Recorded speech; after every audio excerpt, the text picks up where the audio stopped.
안녕하세요. 훈훈한 인터뷰의 훈훈입니다.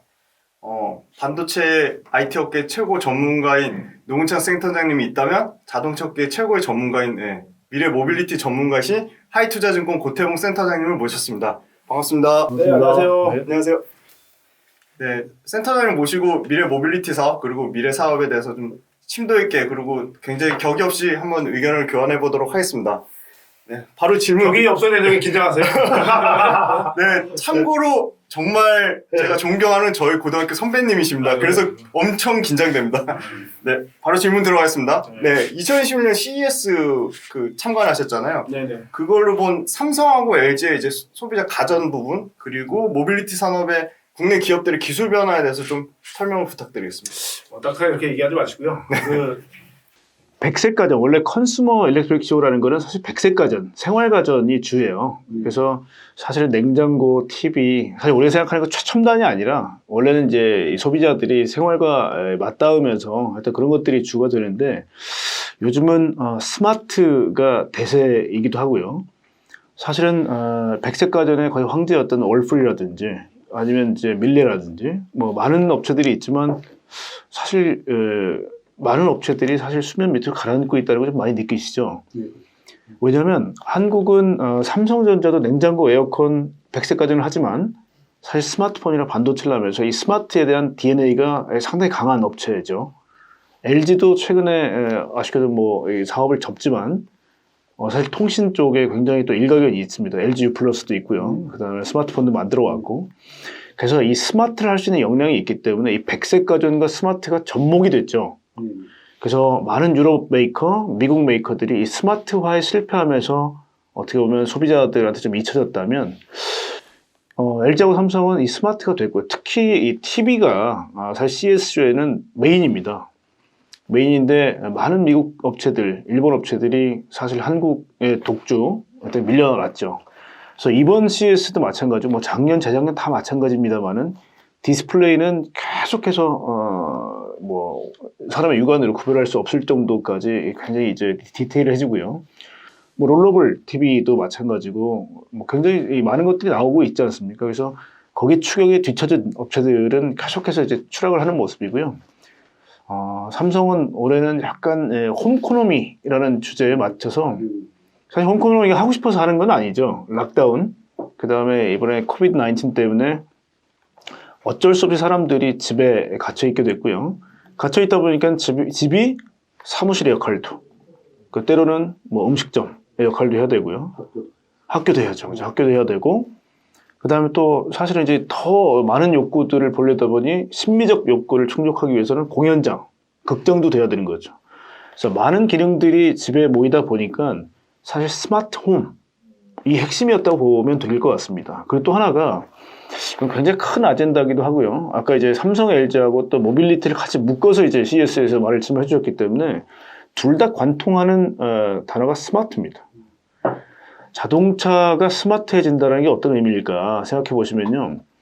스마트는 사실은 무인화하고도 동격입니다.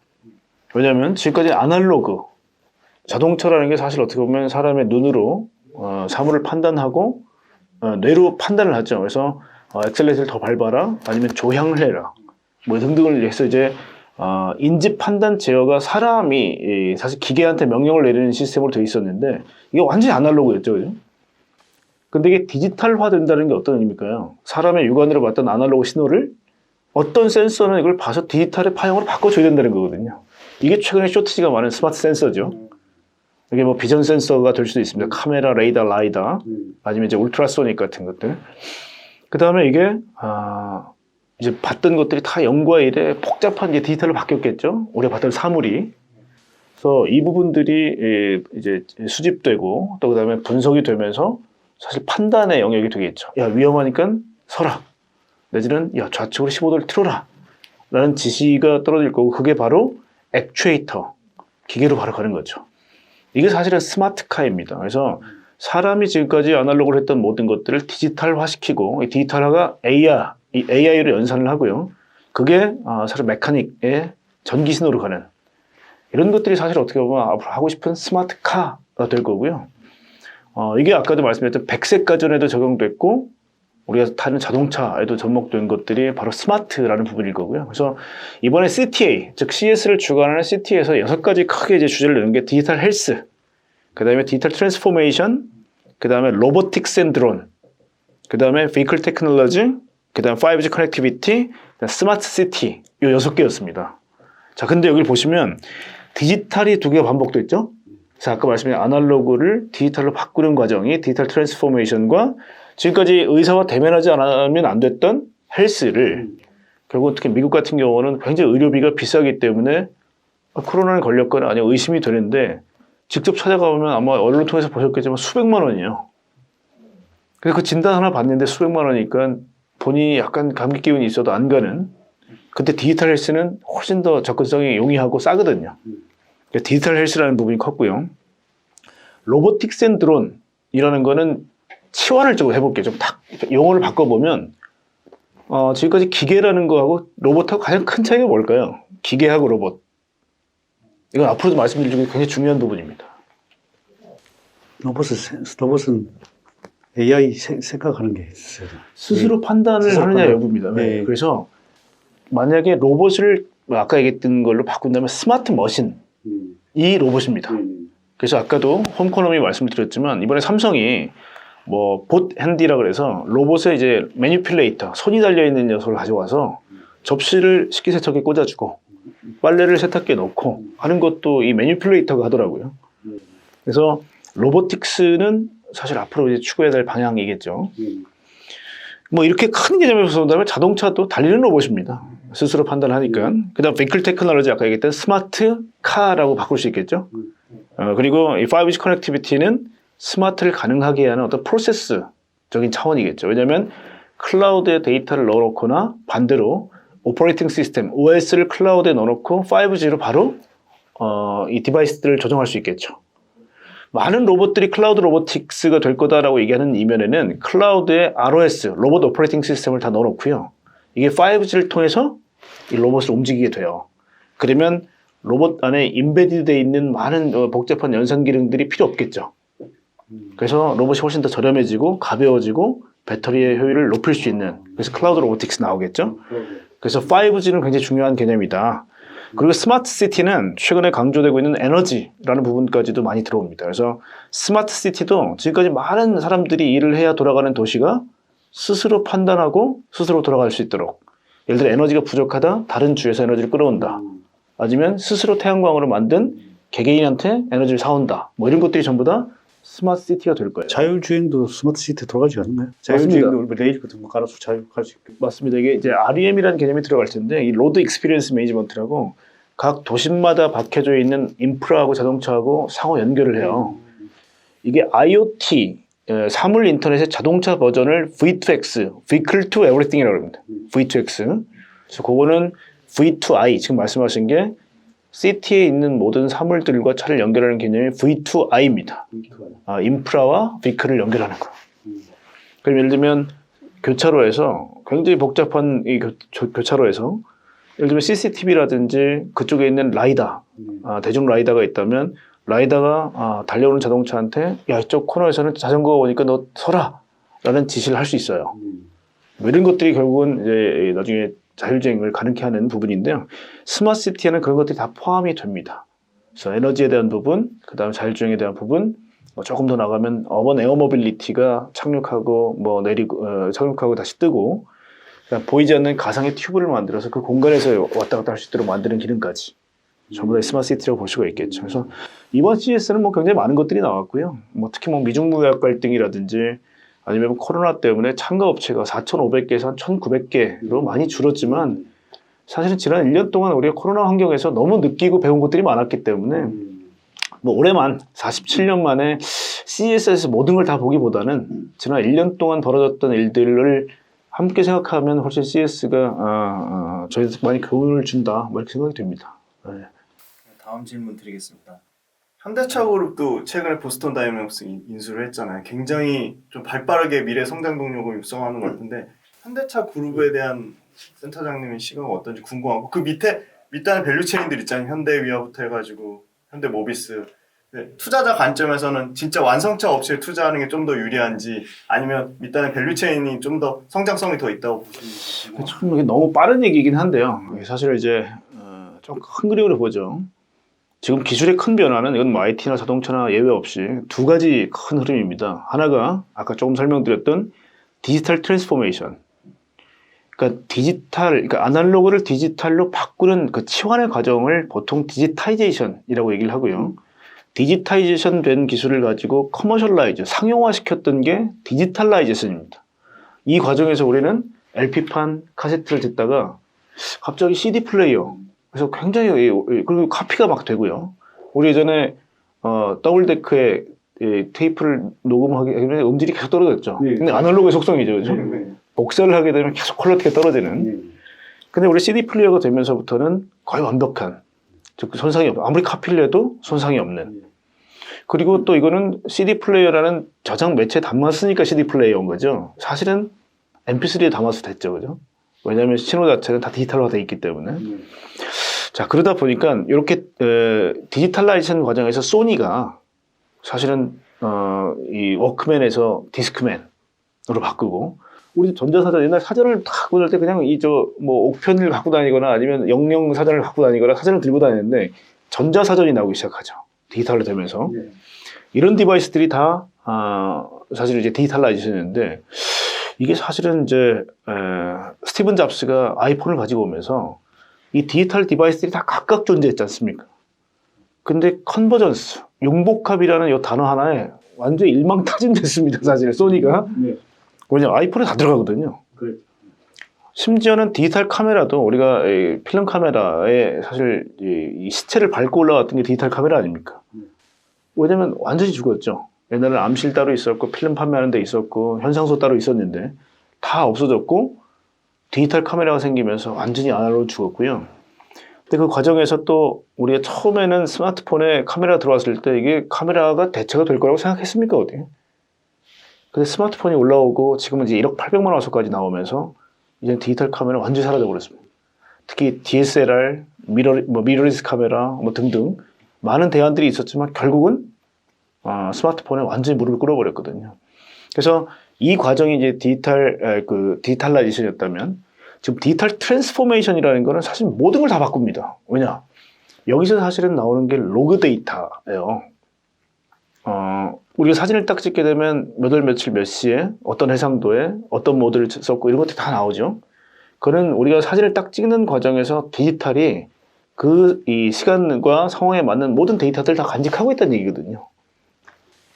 그래서 이 부분에서 우리가 간과했던 거는 이 수많은 데이터들을 그냥 버려왔다는 거예요, 지금까지. 근데 저장 매체가 굉장히 강해지고 그 다음에 컴퓨팅 파워가 세지면서 이 로그 데이터를 다 주워 모으기 시작합니다. 거기 95%는 다크 데이터라 그래서 사실 다 버려야 될 데이터인데 그 5%의 필요한 데이터를 얻기 위해서는 100%가 필요한 거예요. 그래서 100%를 아주 빠른 속도로 봐서 필터링하고 그 5%가 되는 굉장히 훌륭한 데이터를 얻어내기 위해서 95%는 수집 후 바로 버려버립니다. 그 5%를 가지고 사람의 판단, 사람이 미처 생각하지 못했던 패턴까지도 얻는 게 AI가 되는 거죠. 자, 이 과정을 왜 말씀드리냐면 디지털 트랜스포메이션은 앞으로 모든 것들을 전부 다 로보타이제이션화 할 수 있습니다. 예를 들면 지금 자동차는 아주 대표적인 얘기고요. 달리는 로봇이 사실은 사실 로봇이 달리는 차가 로봇이죠. 자율주행차가. 자, UAM이라고 나중에 이제 설명을 드리겠지만 전기 비행기를 만들어서 사실 드론의 확장판이라고 보셔도 무방할 거고요. 이걸 멀티콥터 형태 말고 나중에 이제 날개가 달린 형태는 굉장히 고속으로 비행할 수 있는 전기 비행기인데 이 역시도 똑같습니다. 자율비행이 됩니다. 그래서 코스트를 많이 다운시킬 수 있어요. 그리고 지금은 이제 우리가 요구르트 아줌마 생각해보면 이제 이 아주머니들이 아침에 타고 똑같이 생각해보죠. 예전에는 이제 이 수레를 끌고 다니셨지만 지금은 타고 다니시죠. 이게 전기차입니다. 전기차인데 인지 아주머니의 눈, 그 다음에 판단 아주머니의 머리, 그 다음에 제어 아주머니의 손. 근데 이거를 만약에 대체를 하게 된다면 전기차인 냉장고가 그냥 혼자 다니겠죠. 이게 최근에 나오는 스타쉽 테크놀로지 아니면 누로 AI라든지 아니면 아마존의 스카웃 같은 로봇입니다. 그러니까 라스트 마일 딜리버리 로봇인데 실제 미국에서는 택배를 온디맨드 형태로 예를 들어 피자나 아니면 스타벅스를 시키면 대학가 근처 2km 정도 반경에 있는 음식점들과 이 로봇 회사가 제휴를 맺어서 딜리버리를 해줘요. 이 서비스가 이번 코로나 기간에 3배가 확장됐답니다. 라스말 딜리버리 로봇이. 그러니까 이게 무슨 말씀을 드리려고 그러냐면요. 디지털 트랜스포메이션이라는 건 앞으로 계속 진행이 될 거고요. 앞으로 모든 오프라인 쪽에 있는 사람의 노동력을 요구했던 많은 부분의 무인화를 시도할 거예요. 이게 하나의 축이고요. 또 하나의 축은 뭐냐면 2050년까지 탄소를 제로로 만들어라라는 어마어마한 미션입니다. 자, 이게 왜 중요하냐면요. 이건 뭐 아마 그냥 한번 이 열린 마음을 가지고 한번 들어보십시오. 산업혁명 이후에 1도가 올라갔어요. 온도가. 왜냐? 화석연료를 계속 떼니까 온실가스가 생겼고요. 그래서 1도가 올라갔는데 갑자기 극지방이 녹기 시작합니다. 극지방은 원래 얼음으로 되어 있어서 복사에너지를 반사를 해야 되는 역할인데 여기에 녹게 되면 어떻게 될까요? 복사에너지를 흡수하게 돼요. 그러니까 사실은 반사판 역할을 해야 될 극지방들이 흡수를 한다는 겁니다. 그러다 보니까 지구의 온도가 1도가 올라갔는데 1도가 올라가서 우리에게 닥친 재앙이 뭐냐면 이번 LA 산불 대한민국 국토의 25%를 태워버렸습니다. 끌 수가 없어요. 왜냐하면 지열이 너무 뜨겁고 대기가 건조하고 강풍이 불어요. 토지 끌 수가 없습니다. 인력으로. 그러니까 대한민국 국토의 4분의 1 태워버린 거예요. 자, 그다음 산샤댐 이번에 붕괴 직전까지 갔던 홍수. 구름이 인류 역사상 가장 많은 수증기를 머금고 있습니다. 그러니까 한번 쏟아지게 되면 홍수가 쏟아지는 거예요.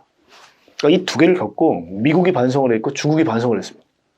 그래서 중국이 산샤댐 붕괴 직전까지 갔다가 홍수가 끝나고 나서 했던 발표가 2060년도에 탄소 제로로 만든다. 즉 탄소를 가장 많이 배출하고 있는 중국이 2060년을 선언했고요.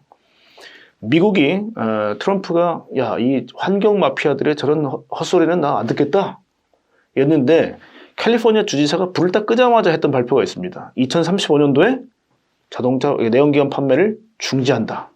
이게 인과관계가 잘 느껴지세요? 불이 났는데 불 딱 끄자마자 내연기관차 2035년 판매 금지하겠대요. 트럼프 행정부가 강제한 것도 아닌데 주지사가. 그 얘기는 뭐냐면 야, 아무리 국가가 그렇게 가도 우리는 이 자연재해 때문에 이거 우리께 이렇게 안 하면 안 된다는 거예요. 근데 조 바이든 당선 이후에 파리 규약에 재가입했죠, 그죠? 아마 전 세계가 2050년 선진국은 대부분 2050년 탄소 제로를 발표를 해버렸습니다. 대한민국도 문재인 대통령께서 발표를 하셨어요. 그러면 자동차는 통상 10년 정도 타고요. 중고차 시장에서 한 5년 정도의 생명을 더 갖습니다. 그래서 15년 정도를 타요, 차를. 그럼 2050년도에 탄소 제로가 돼야 되는데 15년 전에 그러면 어떤 작업을 해야 되겠죠? 내연기관 판매를 금지해야 됩니다. 그래서 고 박원순 시장이 서울에서 내연기관 차 판매 금지하겠다고 발표한 게 2035년입니다. 그리고 이번에 많은 이제 서울시장 후보가 2030년 내연기관 판매 금지를 발표했죠. 우상호 후보지. 우상호 후보가 그렇게 얘기했는데 그게 결국은 뭐냐면 15년 전 자동차가 이거 저도 이제 뭐 이 뉴딜 자문위원으로 지금 정부하고 같이 이제 일을 하고 있는 부분이 있는데 교수님들 말씀하시는 거 보면 우리 자본시장에서 얘기하는 것보다 훨씬 더 심각합니다. 안 하면 안 돼요. 그 제일 쉬운 게 뭐냐? 전체 탄소의 16%에 해당되는 교통수단 바꾸기 제일 쉬워요. 그거 어떻게 바꾸면 되냐? 처음에는 인센티브를 줘요. 야, 이거 전기차 사면 돈 줄게. 그 다음에 말 안 들으면 페널티. 언제까지 안 바꾸면 너 페널티다. 그러니까 이게 사실 병행되면 사실은 이제 우리 같은 착한 사람들은 다 바꿔요, 차를. 그래서 제일 쉬운 게 교통수단을 내연기관에서 전기차나 전동화 시키는 겁니다. 자, 이 두 개가 큰 흐름이에요. 그래서 이 두 개의 교집합에 자동차가 있습니다. 왜일까요? 전동화는 전기차. 그 다음에 디지털 트랜스포메이션의 핵심은 자율주행차. 이 두 개가 겹쳐 있는 게 자동차예요. 자동차가 되면요, 다 됩니다. 왜 그러냐? 시속 300km 달리는 최악의 환경, 특히 2차원 도로라는 제한된 공간에서 장애물을 다 회피할 수 있다면 사실 3차원 공간의 하늘에서 세피하는 거는 쉽겠죠. 그리고 자동차가 시속 300km인데 60km 달리는 예를 들어 농기계, 중장비, 껌입니다. 껌. 그리고 라스트마일 딜리버리 로봇 시속 6km입니다. 시속 6km. 그러니까 훨씬 쉽다는 겁니다. 그래서 자동차만 할 수 있으면 많은 부분에서 로보타이제이션이 가능해져요. 자, 그럼 왜 현대자동차를 질문하셨는데 왜 이렇게 엉뚱한 얘기를 장황하게 했냐? 이 두 개가 핵심입니다. 이 두 개의 핵심만 꿰차고 있으면요. 앞으로 세상의 변화는 대충 예상할 수 있습니다. 이 두 개는 크게 흔들리지 않아요. 아까 탄소 제로가 언제라고 말씀드렸죠? 2050년입니다. 현재 2021년입니다. 굉장히 오랜 기간 동안 탄소 제로를 향해서 가야 됩니다. 그 다음에 디지털 트랜스포메이션은 우리가 자율주행차가 나온다 얘기한 지 한참 오래됐는데 왜 아직도 안 나올까요? 쉬운 작업이 아니에요, 이게. 데이터를 앞으로 계속 컬렉션해야 됩니다. 대한민국 아직 이 데이터 모으는 게 합법도 아닙니다, 지금. 타다가 1,500대 정도 쫙 뿌렸다가 그거 하고 싶어서 했다가 다 접혔죠, 그죠? 데이터 3법 지금 나왔습니다만은 쉽지 않습니다, 지금. 그래서 아직 시작도 안 했다. 이 두 개는 앞으로 아마 투자하시는 분들이 굉장히 긴 사이클을 보셔야 될 거예요. 이 두 개의 교집합이 자동차고 이 자동차의 교집합을 가장 완벽하게 구현하는 게 누구겠습니까? 테슬라입니다. 테슬라. 왜냐? 자동차의 변화를 네 가지로 압축하자면 CASE, 커넥티비티, 이 초연결입니다. 이것만 하더라도 가슴 벅찰 정도의 큰 이 주제인데 다음이 오토노머스, 인지, 판단, 제어. 이 안에 들어가 있는 것에도 AI 들어가 있죠. 센서 들어가 있죠. 굉장히 클라우드 들어가 있죠. 통신 들어가 있죠. 이것만 하더라도 어마어마한 과제입니다. 그 다음에 S, Shared Service, 공유경제입니다. 이 공유경제만 하더라도 세상을 바꿀 정도의 이건 뭐 자본주의의 근간을 흔들 정도로 큰 과제고요. 나머지가 Electrification, 전동화입니다. 이게 아까 말씀드렸던 탄소 제로에 가장 부합되는 부분이죠. 이 네 가지를 동시다발적으로 하고 있는 게 테슬라입니다. 커넥티비티, 핵심이 뭐냐? 소프트웨어를 OTA, 무선 통신으로 업데이트하고 그 업데이트한 소프트웨어로 하드웨어를 컨트롤링해요. 꿈의 기술인 거죠. 지금은 하드웨어를 어떻게 소프트웨어가 건드립니까? 불가능해요, 지금. 근데 테슬라는 해냈습니다. 이 커넥티비티라는 거는 아주 쉽게 말하면 그렇고요. 5G가 더 되고 나면 앞으로 될 거는 6G, 포스트 5G, 위성통신. 자, 예를 들면 테슬라의 차를 아프리카에 판다고 생각해 보시죠. 인프라가 안 갖춰져 있어요. 자율주행 안 되겠죠. 근데 위성이 있으면 됩니다. 통신 기반 시설이 안 돼 있어도. 42,000, 나중에 뭐 지금은 일단 12,000개, 14,000개까지 띄울 거고, 나중에 4만 개 이상까지 띄우겠다는 게 테슬라의 위성 전략이죠. 그래서 뭐 매년 33조 정도의 캐시가 그대로 창출된다고 얘기하는 게 바로 이쪽인데요. 만약에 된다 그러면 업데이트 될 거죠. 자율주행 레벨 4, 5가 되면 사실은 위성으로부터 바로 OTA를 받고 실시간으로 제가 통신할 수 있습니다. 그래야 사고가 안 나겠죠. 그래서 테슬라가 생각할 커넥티비티 하나만 보더라도 테슬라가 잘하고 있죠. 지금 OTA를 대부분 완성차 못합니다. 이번에 아마 보셨겠지만 볼보가 구글 웨이모 밑으로 무릎 꿇고 들어갔고요. 그 대단한 다임러 벤츠가 원래 OTA를 같이 하겠다고 BMW로 손잡았죠. 적끼리 사실 손을 잡았다고 따르석했죠. 근데 결국 실패했습니다. 그래서 결별했죠. 그리고 엔비디아의 젠슨 황 밑으로 무릎 꿇고 들어갔습니다. 이게 무슨 얘기냐면요. 조금 어렵게 얘기하면 OTA에 펌웨어를 OTA를 할 수 있는 게 포타라고 얘기를 하고요. 단순한 소프트웨어를 업데이트하는 게 소타라고 얘기를 합니다. 소프트웨어 업데이트는 보통 우리가 얘기하는 인포테인먼트 정도? 별거 아닌 기술이죠. 근데 그거 실패해서 6개월 동안 차량 생산이 연기된 게 폭스바겐의 ID3입니다. 그러니까 기존 완성차 진영이 이 소타도 헤매고 있는 거예요, 지금. 근데 2012년부터 벌써 테슬라는 포타로 가기 시작했죠. 이거 기반이 다릅니다, 아예. 그래서 아까 뭐 밸류체인 말씀을 하셨지만 지금 밸류체인들은 다 내연기관에 맞춰져 있죠. 그래서 사실은 제가 뭐라고 말씀드리기 좀 애매한 부분인데 아직 준비가 덜 됐고요. 아마 업체들 중에 미래를 향한 청사진을 누가 제일 먼저 제시했는지를 볼 필요가 있어요. 그래서 만약에 현대자동차가 지금 이제 뭐 합종 연영을 막 하고 있습니다. M&A도 하고 있고, 예를 들면 현대모비스 같은 경우는 미래적으로 완전히 포트폴리오를 바꾸고 있고요. 그 다음에 현대 오토에버 같은 경우는 이번에 3사가 합병이 돼서 클라우드 시스템이라든지 데이터를 다루겠다. 근데 아직까지 미처 준비가 잘 안 되어 있어요. 그래서 앞으로 그러니까 모양새는 갖춰놨지만 사실 진짜 안에 있는 게 다 바꾸려면 시간이 좀 걸릴 겁니다. 근데 하여튼 남양연구소에서 앞으로 뭐 어번 에어 모빌리티를 디자인을 하고 그 다음에 로보틱스도 하고 그렇게 된다면 자동차 업체가 R&D를 가지고 있기 때문에 일단 완성차가 일단 보기는 편합니다. 왜냐면 다 가지고 있으니까. 그리고 뭐 애플이 컨택이 왔는지 안 왔는지는 정확히 판단이 안 됩니다만은 예를 들면 그렇게 온다는 거는 조립 품질에 대한 부분, 그 다음에 디지털 DNA에 대해서 어느 정도 갖고 있느냐의 생각 때문에 아직까지는 완성차가 부품사보다는 더 편해 보입니다. 제가 보기에는. 왜냐면 가능성도 더 많이 보이고요. 그래서 지금 뭐 한온 시스템이나 만도나 그래도 미래 쪽에 가까이 갈 수 있는 업체들 같은 경우는 준비가 제대로 되어 있어요.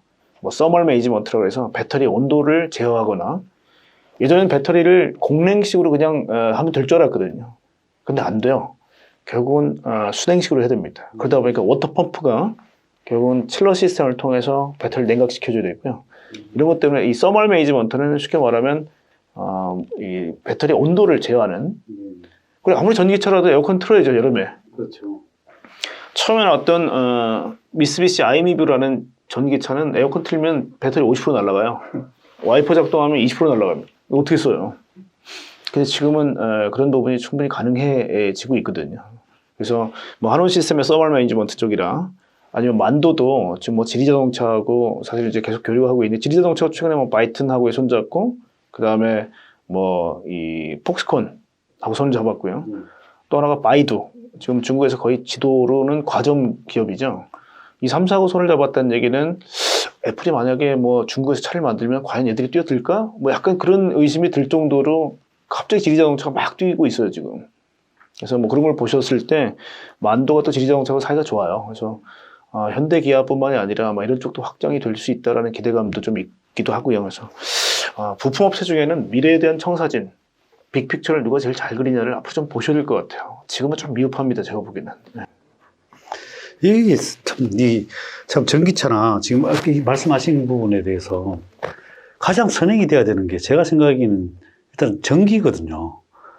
예를 들면 우리가 자동차에 기름을 뗀다면은 이제 다른 데서 내가 알기로는 중국에서는 2,000여 개의 원자력 발전소가 뭐 같이 짓고 있다는데 우리나라는 예를 들면 그런 인프라가 지금 하나도 안 돼 있잖아요. 전기차만 이렇게 된다고 해서 전기를 공급이 안 되는데 어떻게 이게 아무리 전기차가 들어온다고 해도 그 이상의 전기를 충전할 전기량이 안 되는 걸로 알고 있거든요. 그거에 대해서는 한번 그 숙제는 정부가 풀어야죠. 그렇죠. 정부가 저희가 고민해봐야 답 안 나오는 부분이고요. 왜냐하면 최종적으로 탄소를 배출하는 주체가 누구냐에 대한 부분이에요. 지금 어차피 전기라는 게 독점이기 때문에 한국은 그쪽에서 해결을 해야 될 부분이 있죠. 근데 이제 나중에 이렇게 보시면 될 것 같아요. 만약에 전 세계가 화석연료로 전기를 떼는 거에 대해서 계속 금지를 한다면요. 결국은 수소를 사다 써야 돼요. 수소는 잘 생각해 보시면요. 수소는 액체 전기 혹은 기체 전기라고 생각하시면 돼요. 그러면 노르웨이 같은 경우는 지금 98% 수력 발전입니다. 심야 전기는 결국은 다 버리죠 지금. 그렇죠. 이거를 수소로 만들어 수출하면 돼요. 전기를 수출할 수가 없습니다만은 수소는 수출할 수 있거든요. 그러니까 지금 마치 우리가 석탄, 석유를 수입해서 여기서 화력 발전을 떼어서 거기서 발전을 하듯이 물론 이제 태양광이라든지 뭐 조력, 풍력 이런 것들을 대체하면 되겠지만 쉽지는 않을 겁니다. 그래서 아니면 탄소를 포집하면 돼요. 포집이라는 개념이 어떤 거냐면요. 이 카본을 지하 3,000피트 밑에다가 그냥 탄소만 찍어서 눌러버립니다. 굉장히 비용이 많이 들어가요. 그러니까 지금 화석연료를 써서 전기를 얻으려면 포집을 해야 되고요. 근데 포집이 비용을 많이 수반합니다. 그래서 아마 땅이 넓고 특히 이제 지금 이 일본이 수소를 수입해 오는 나라는 아시겠지만 호주입니다. 호주는 갈탄을 가지고 수소를 추출해요. 그리고 와서 탄소를 포집합니다. 지하 3,000피트 밑에. 그러니까 우리는 땅 넓으니까 사람 안 사는 데다 묻으면 되니까 니네는 수소만 사가라 이겁니다. 아마 모든 생태계가 이렇게 바뀐다 그러면 수소를 활발하게 수출하는 나라가 생길 거고요. 대한민국은 수소 수입국이 될 거예요. 그렇게 해서라도 제가 보기엔 탄소를 제로로 만들어야 되거든요. 그래서 아마 걱정하시는 부분은 정부가 지금 더 고민하고 있습니다. 일단 뭐 전기는 이제 또 그렇다 치고 예를 들어 5G도 제가 알기로 투자를 거의 뭐 통신 3사에서 안 하고 있는 걸로 알고 있거든요. 일단 뭐 모빌리티가 자율주행이 더 되려면은 5G가 선행이 돼야 된다. 근데 이쪽에서는 5G가 선행이 안 돼서 이게 안 된다 그러고 5G는 거기 들어와야 5G를 투자를 한다 그러고 그게 어디가 선행이 돼야 되는 겁니까? 그러니까 이런 거죠. 그러니까 리던던시라는 건 뭐냐면 이중 중복입니다. 그러니까 인베디드 차량에 박혀 있는 시스템을 가지고 완벽하게 자율주행 구현을 하면 괜찮은데 컴퓨팅 파워가 더 세져야 돼요. 근데 그러려면 전기 소모도 많습니다. 그래서 통신이라는 거는 기본적으로 모든 연산에 필요한 것들을 다 클라우드로 빼는 거예요. 그래서 실시간으로 연결된다 하면 아까 말씀드렸던 vehicle to vehicle, vehicle to infrastructure, vehicle to pedestrian, 보행자. 우리가 예를 들면 건너갈 때 핸드폰에서 나오는 이 미세한 신호를 잡을 수 있거든요. 그럼 사람이 만약에 건너가면 차는 절대 사람을 칠 수 없는 시스템까지. 아주 이상적이죠. 근데 말씀하신 것처럼 닭이 먼저냐 달걀이 먼저냐. 야, 네가 뭔가를 해줘야 우리가 깔지. 그리고 반대로 또 이 업체는 야, 네가 깔아줘야 우리가 이 시스템을 하지. 그래서 지금 사실은 엔비디아나 이런 쪽에 야, 됐다. 통신 없이 우리가 안에 있는 컴퓨팅 파워를 더 미세공정으로 낮춰가지고 에너지 적게 소모하고 차량 내에서 다 해결해 줄게. 사실 처음에는 그래서 통신이 안 되면 자율주행 안 되는 줄 알았거든요.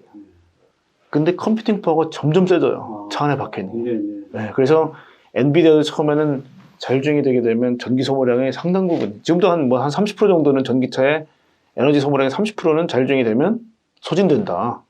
그래서 예를 들어 1000km 항속거리다 그러면 아니다. 30% 디스카운트해서 700km다. 이렇게 보시는 분도 있어요. 근데 그게 만약에 통신으로 연결된다면 훨씬 더 이제 에너지 소모량이 줄어들겠죠.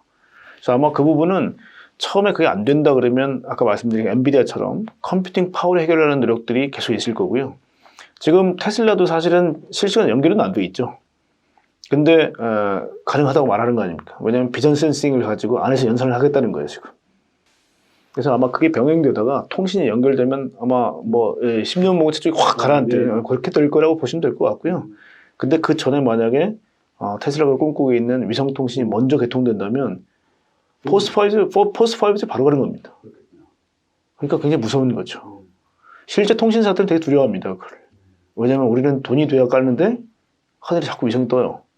아마 얼마 전에 기사 보셨겠지만 테슬라가 위성을 한 번에 143개를 쐈어요. 그러니까 팔콘에 팔레트에다가 위성 143개를 붙여놓고 위성 하나의 가격이 25만 불입니다. 3억이 채 안 해요. 이걸 한꺼번에 몇 개를 우주에 쏴버린 거예요. 그러니까 위성 쏠 때마다 단가가 워낙 비쌌기 때문에 엄두도 못 냈는데 대량으로 뿌리고 있다는 거예요, 이제. 손정희도 뭐 그렇게 한다고 하죠. 돈이 없어서 포기했죠. 그래서 지금 이제 아마존의 베조스하고 둘이 경쟁을 하고 있죠, 지금. 근데 이것도 전부 다 미국 국방부가 먼저 계획했던 거고요. 이거의 이 민간 버전이 나오고 있는 겁니다, 지금. 그러려면 거기에 다 종속될 수밖에 없겠네요. 종속이 되거나 아니면 돈을 내거나. 그리고 또 GPS 같은 경우도 사실은 지금 무료로 주고 있지 않습니까, 미국이? 근데 만약에 지금 이제 스마트 무기들이 계속 확산돼서 적대국이 만약에 이 GPS를 이용해서 만약 유도탄이라든지 이걸 쏜다 그러면 미국 입장에서는 GPS를 줄 필요가 없거든요. 그래서 약간 자주 안보에도 문제가 됩니다. 이 GPS 같은 경우는. 그래서 한국도 한국형 GPS를 띄우겠다는 게 사실 그런 고민들이 있는 거거든요. 그래서 아마 각국이 이제는 우주 기술이 없으면 또 왕따 될 수 있거나 아니면 전쟁 시에 굉장히 피해를 입을 수 있는. 한국이 여러모로 그래도 참 많이 깨어 있어서 다행입니다. 그래도. 네. 그러지 아까 지금 현대차, 삼성, LG 이렇게 주로 이렇게 말씀 나누셨는데 그럼 이제 주린이들이 투자의 관점에서는 어떻게 봐야 됩니까? 삼성, LG, 현대 이런. 그러니까 이제 브랜드로 보기는 좀 그렇죠. 왜냐하면 뭐 하는 것들이 각각 너무 많으니까. 삼성 같은 경우는 일단은 뭐 주력이 반도체고요. 그 아까 디지털 트랜스포메이션의 핵심은 사실 반도체예요. 반도체고. 근데 최근에 보시게 되면 테슬라도 어떻게 이게 오토파일럿을 잘할 수 있게 됐냐. 풀 셀프 드라이빙이라는 칩을 자체적으로 만들었죠. 하드웨어 1.0, 2.0, 지금 쓰고 있는 게 3.0이고요. 내년이나 내후년에 4.0이 나옵니다. 근데 이게 짐 켈러라는 사실 천재가 있는데 이게 미국 참 부러운 게 이 외계인 같은 천재들이 너무 많아요. 이 짐 켈러가 사실 이 친구도 오랫동안 머물러 있지 않고 계속 이동을 하는데 이동할 때마다 반도체를 하나 턱턱턱 만들어요. 사실 저도 계속 이제 테슬라를 이제 와칭하면서 불안했던 게 원래 처음에는 이스라엘의 모빌라이 시스템을 썼습니다. 자율주행에. 근데 사고가 크게 났죠. 그러면서 이제 아까 말씀드렸던 것처럼 통신이 연결이 안 되고 비전 센싱만 의존하다가 사고가 나니 엔비디아의 컴퓨팅 파워에 의존해서 엔비디아를 갖고 왔죠. 너무 비싼 거예요. 그래서 그 대가 센 엔비디아의 젠슨 황과 일론 머스크가 붙죠. 야 가격 낮춰 못해. 그랬더니 너 자꾸 거지같이 나오면 내가 직접 만든다 했을 때 짐 켈러가 테슬라에 있었어요. 그러니까 테슬라의 반도체를 직접 만들어 버렸습니다. 그냥 그거를 삼성에 있는 삼성의 텍사스 오스틴 공장에서 만들고 있는 게 지금 FSD 하드웨어 3.0입니다. 아마 기사 보셨겠지만 TSMC 7나노 공정을 이용해서 다음 테슬라 거는 TSMC가 만든다라는 거는 4.0입니다. 근데 짐 켈러가 하드웨어 2.0 대비 3.0을 얼마나 대단하게 만들었냐면 21배 기능이 향상됐어요. 근데 3.0 대비 4.0은 또 3배가 높아진대요. 계속 이렇게 자동차에 인베디드에 있는 컴퓨팅 파워가 높아집니다. 근데 또 보니까 뭐 지난주인가 또 삼성하고 5나노 공정으로 또 만든다 FSD를. 그러니까 테슬라 입장에서는 TSMC하고 삼성을 계속 붙이는 거죠. 훨씬 고도화시키는 겁니다. 전력 소모량을 적게 하고 컴퓨팅 파워는 세게. 자, 그래서 드리고 싶은 말씀은 뭐냐면 삼성도 지금 메모리도 잘하고 있지만 사실 메모리는 뭐 우리가 70몇 프로 하이닉스하고 장악했기 때문에 사실 우리가 먹은 거고요. 그리고 중국의 반도체 굴기도 어느 정도 가라앉혔죠. 그러니까 이거는 어떻게 보면 조금 안심하고 가도 될 것 같고요. 비메모리 쪽에서 파운드리 쪽은 사실 지금 이제 아까 말씀드린 TPU 같은 거는 텐서플로우 프로세싱이라고 해서 이제 구글도 반도체를 만들고요. 지금 테슬라도 FSD 칩 만들죠. 반도체 만들고요. 대부분 ARM 같은 회사들이 디자인을 해줍니다. 그래서 반도체를 만들기 때문에 대신에 디자인을 해주는데 만들 수가 없어요. 그래서 최근에 ASML 같은 EUV 노광 공정 장비가 쇼티지가 나거나 아니면 계속 가격이 올라가는 이유도 EUV 장비를 쓸 수 있는 사람이 없어요. 회사가. 그런 면에서 저는 TSMC하고 삼성이 잘할 것 같습니다. 그래서 삼성은 이제 그런 쪽으로 계속 나갈 거고, 특히 삼성 같은 경우는 모든 분야에서 다 어떻게 월클 수준으로 올라오고 있습니다. 그래서 마음이 좀 많이 놓이고요. LG는 이번에 좀 아쉽습니다만 이제 스마트폰 사업을 날리고 VS 사업부 차세대 자동차 쪽에 이제 마그나하고 LG 마그나라는 이제 회사 만들어서 나가죠. 그러니까 LG도 사실 많이 달라질 것 같아요. 왜냐하면 손실 많이 봤던 사업을 날렸기 때문에. 긍정적으로 가요. 그렇죠. 근데 하나는 또 이제 약간 숨은 게 아까 처음에 제가 말씀드렸지만 일반 100세까지는 스마트화 시킬 수 있었던 거는 스마트폰을 만들었기 때문에 사실 그거를 계속 연구 개발을 게을리하지 않았었죠 그동안. 그러다 보니까 접목이 됐기 때문에 순기능적 역할이 분명히 있었습니다. 그래서 아마 스마트폰 사업부에 있는 많은 연구원들을 VS 사업부나 아니면 100세까지 사업부나 계속 아마 퍼뜨려서 기존의 그 DNA는 놓치지 않으려고 노력할 겁니다. LG가. 그러니까 LG가 최근 들어서는 100세까지도 그렇고 자동차 쪽도 굉장히 잘하고 있는 게 이번 CES에서도 GM의 시스템을 보시게 되면 LG 거였고요. 다이밀러 벤츠도 이번에 이제 엠벅스 하이퍼 스크린이라는 걸 갖고 왔는데 보니까 LG 거고요. 그다음 마그나도 키노트 하는데 다 LG 얘기만 하고 있어요. 피스커도 LG. 그래서 LG가 참 이 스멜이 많이 풍기더라고요. 여기저기서. 그러니까 LG도 사업의 방향을 로봇도 사실 로봇 분야도 깊숙이 들어가면 LG가 생각보다 잘합니다. 그리고 앞으로 이런 기반 기술들의 핵심은 뭐겠어요? 모터, 배터리잖아요. 결국은 내연기관 휘발유, 엔진, 트랜스미션 대신하는 게 배터리 모터잖아요. 이 배터리 모터는 UAM의 양력을 즉 하늘 날아오르는 힘도 모터의 힘이겠죠. 로봇이 회전력을 가지고 관절 운동으로 바꾸는 리드성을 보시면 관절 운동으로 바뀌어요. 뛰어다니는 로봇도 모터의 힘, 배터리 힘이죠. 전기차가 얼마나 제로백이 빠르냐? 1.9초. 이제 테슬라 로드스 같은 경우는 1.9초 제로백. 그 다음에 리막 같은 거 1.85초. 이건 내연기관의 슈퍼카들하고 상대가 안 됩니다, 이제 퍼포먼스가. 이게 전부 다 모터하고 배터리거든요. 이거 제일 잘하는 게 사실은 LG죠. 근데 그것 때문에 올라간 겁니다. 사실 그것 때문에 올라간 거고요. 그래서 왜냐면 이게 이 모터도 사실은 지금 이제 우리 냉장고가 껐다 킵니까? 아니죠. 우리가 10년 동안 한 번도 안 끄잖아요. 그렇죠. 이 내구성. 그래서 LG가 거기서 지금 이제 굉장히 품질이라든지 내구성을 인정받았다는 얘기는 자동차에 들어가는 모터도 크게 다르지 않았습니다. 그래서 UAM에 들어가는 나중에 설명드리겠지만 하늘 날아오르는 가벼운 효율 높은 모터도 만들겠다고 발표를 했고요. 이미 쉐보레 볼트의 구동 모터나 이런 것들은 이미 납품을 하고 있었기 때문에 LG는 모터 쪽에서도 LG는 상당히 좀 잘하고 있죠. 네. 그리고 또 삼성 LG 말씀드렸고요. 뭐 SK도 뭐 SK 이노베이션 뭐 있고요, 그죠? 그다음에 뭐 통신 굉장히 좀 훌륭하고요. 그다음에 하이닉스 있고요. SK도 최근에 이제 최 회장님의 계속 얘기들을 하나씩 분해해 보면 모빌리티 쪽으로 약간 방향을 좀 선회했다는 생각이 들어요. 자동차 생산만 안 하지 거기 관련되어 있는 모든 서비스 다 할 수 있겠죠? 자, 한번 볼까요? 차를 구매해요. 바게인 파워가 있는 게 뭐냐면 SK 렌트카, AG 렌트카 인수했죠. 그래서 롯데 렌트카가 1위, 지금 SK 렌트카가 2위입니다. 거의 박빙이에요.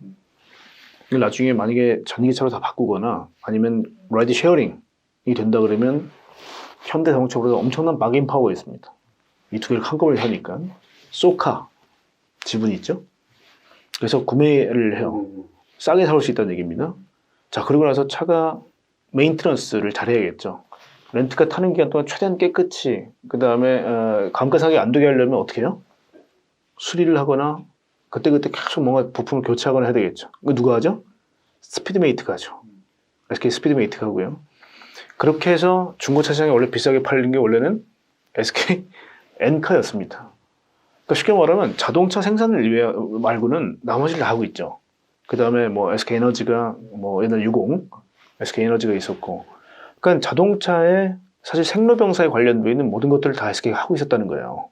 그래서 이 부분이 나중에 자율주행차로 바뀐다 하더라도 통신, 그 다음에 배터리, 그 다음에 SK 에너지는 지금 이제 이 안에서 휘발유 이제 주유를 하고 있지만 나중에 충전소, 그 다음에 라스마일 딜리버리가 가능한 자그마한 풀필먼트 센터를 지어서 우리가 만약에 주문을 한다 그러면 여기 저장해 놨다가 뭐 드론이나 아니면 여기서 자율주행 셔틀이 우리 집에까지 갖다 주는 이런 서비스도 고민을 하고 있어요, SK는. 그래서 SK도 미래 모빌리티 관련해서는 고민을 좀 많이 하고 있는 기업이다라고 보시면 될 것 같고요.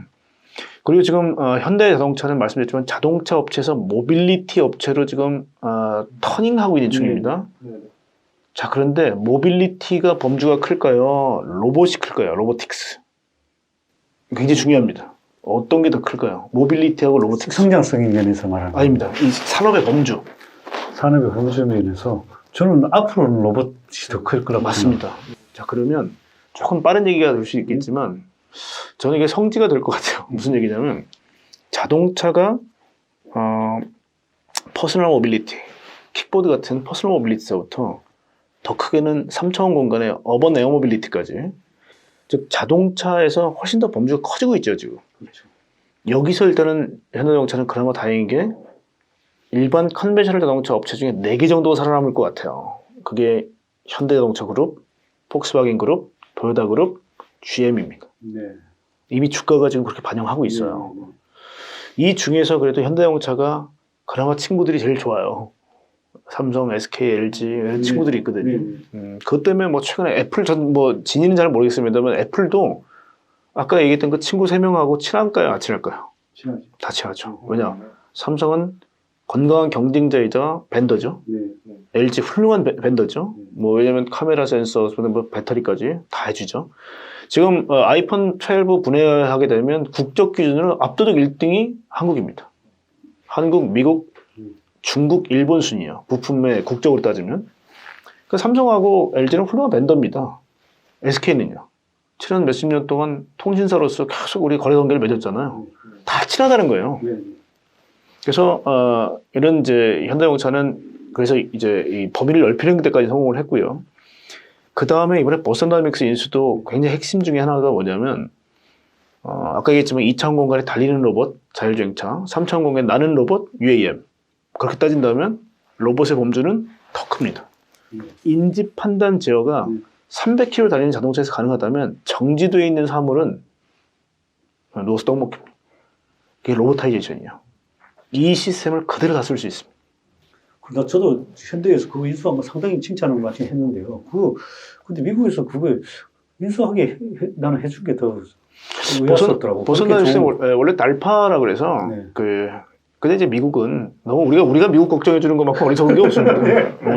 어쨌든 너무 좋은 걸 가져온 것 같더라고, 제 개인적인 생각에서. 그다음 뭐 기업이라는 게 사실 이제 속해 있는 사람들, 네. 그다음 그 기술에 대한 상용화 이런 것들이 전제되지 않으면 아무리 훌륭한 기업이라도 그 유튜브에서 인기 끌고 끝날 수도 있는 기업이에요. 네. 안 그래도 그런 우려가 있더라고. 내가 제가 너무 좋다고 모 채널에 가서 얘기했더니만 현대가 인수한 게 오히려 문제라면서 그런 얘기는 하더라고요. 저는 그렇게 생각 안 하고요.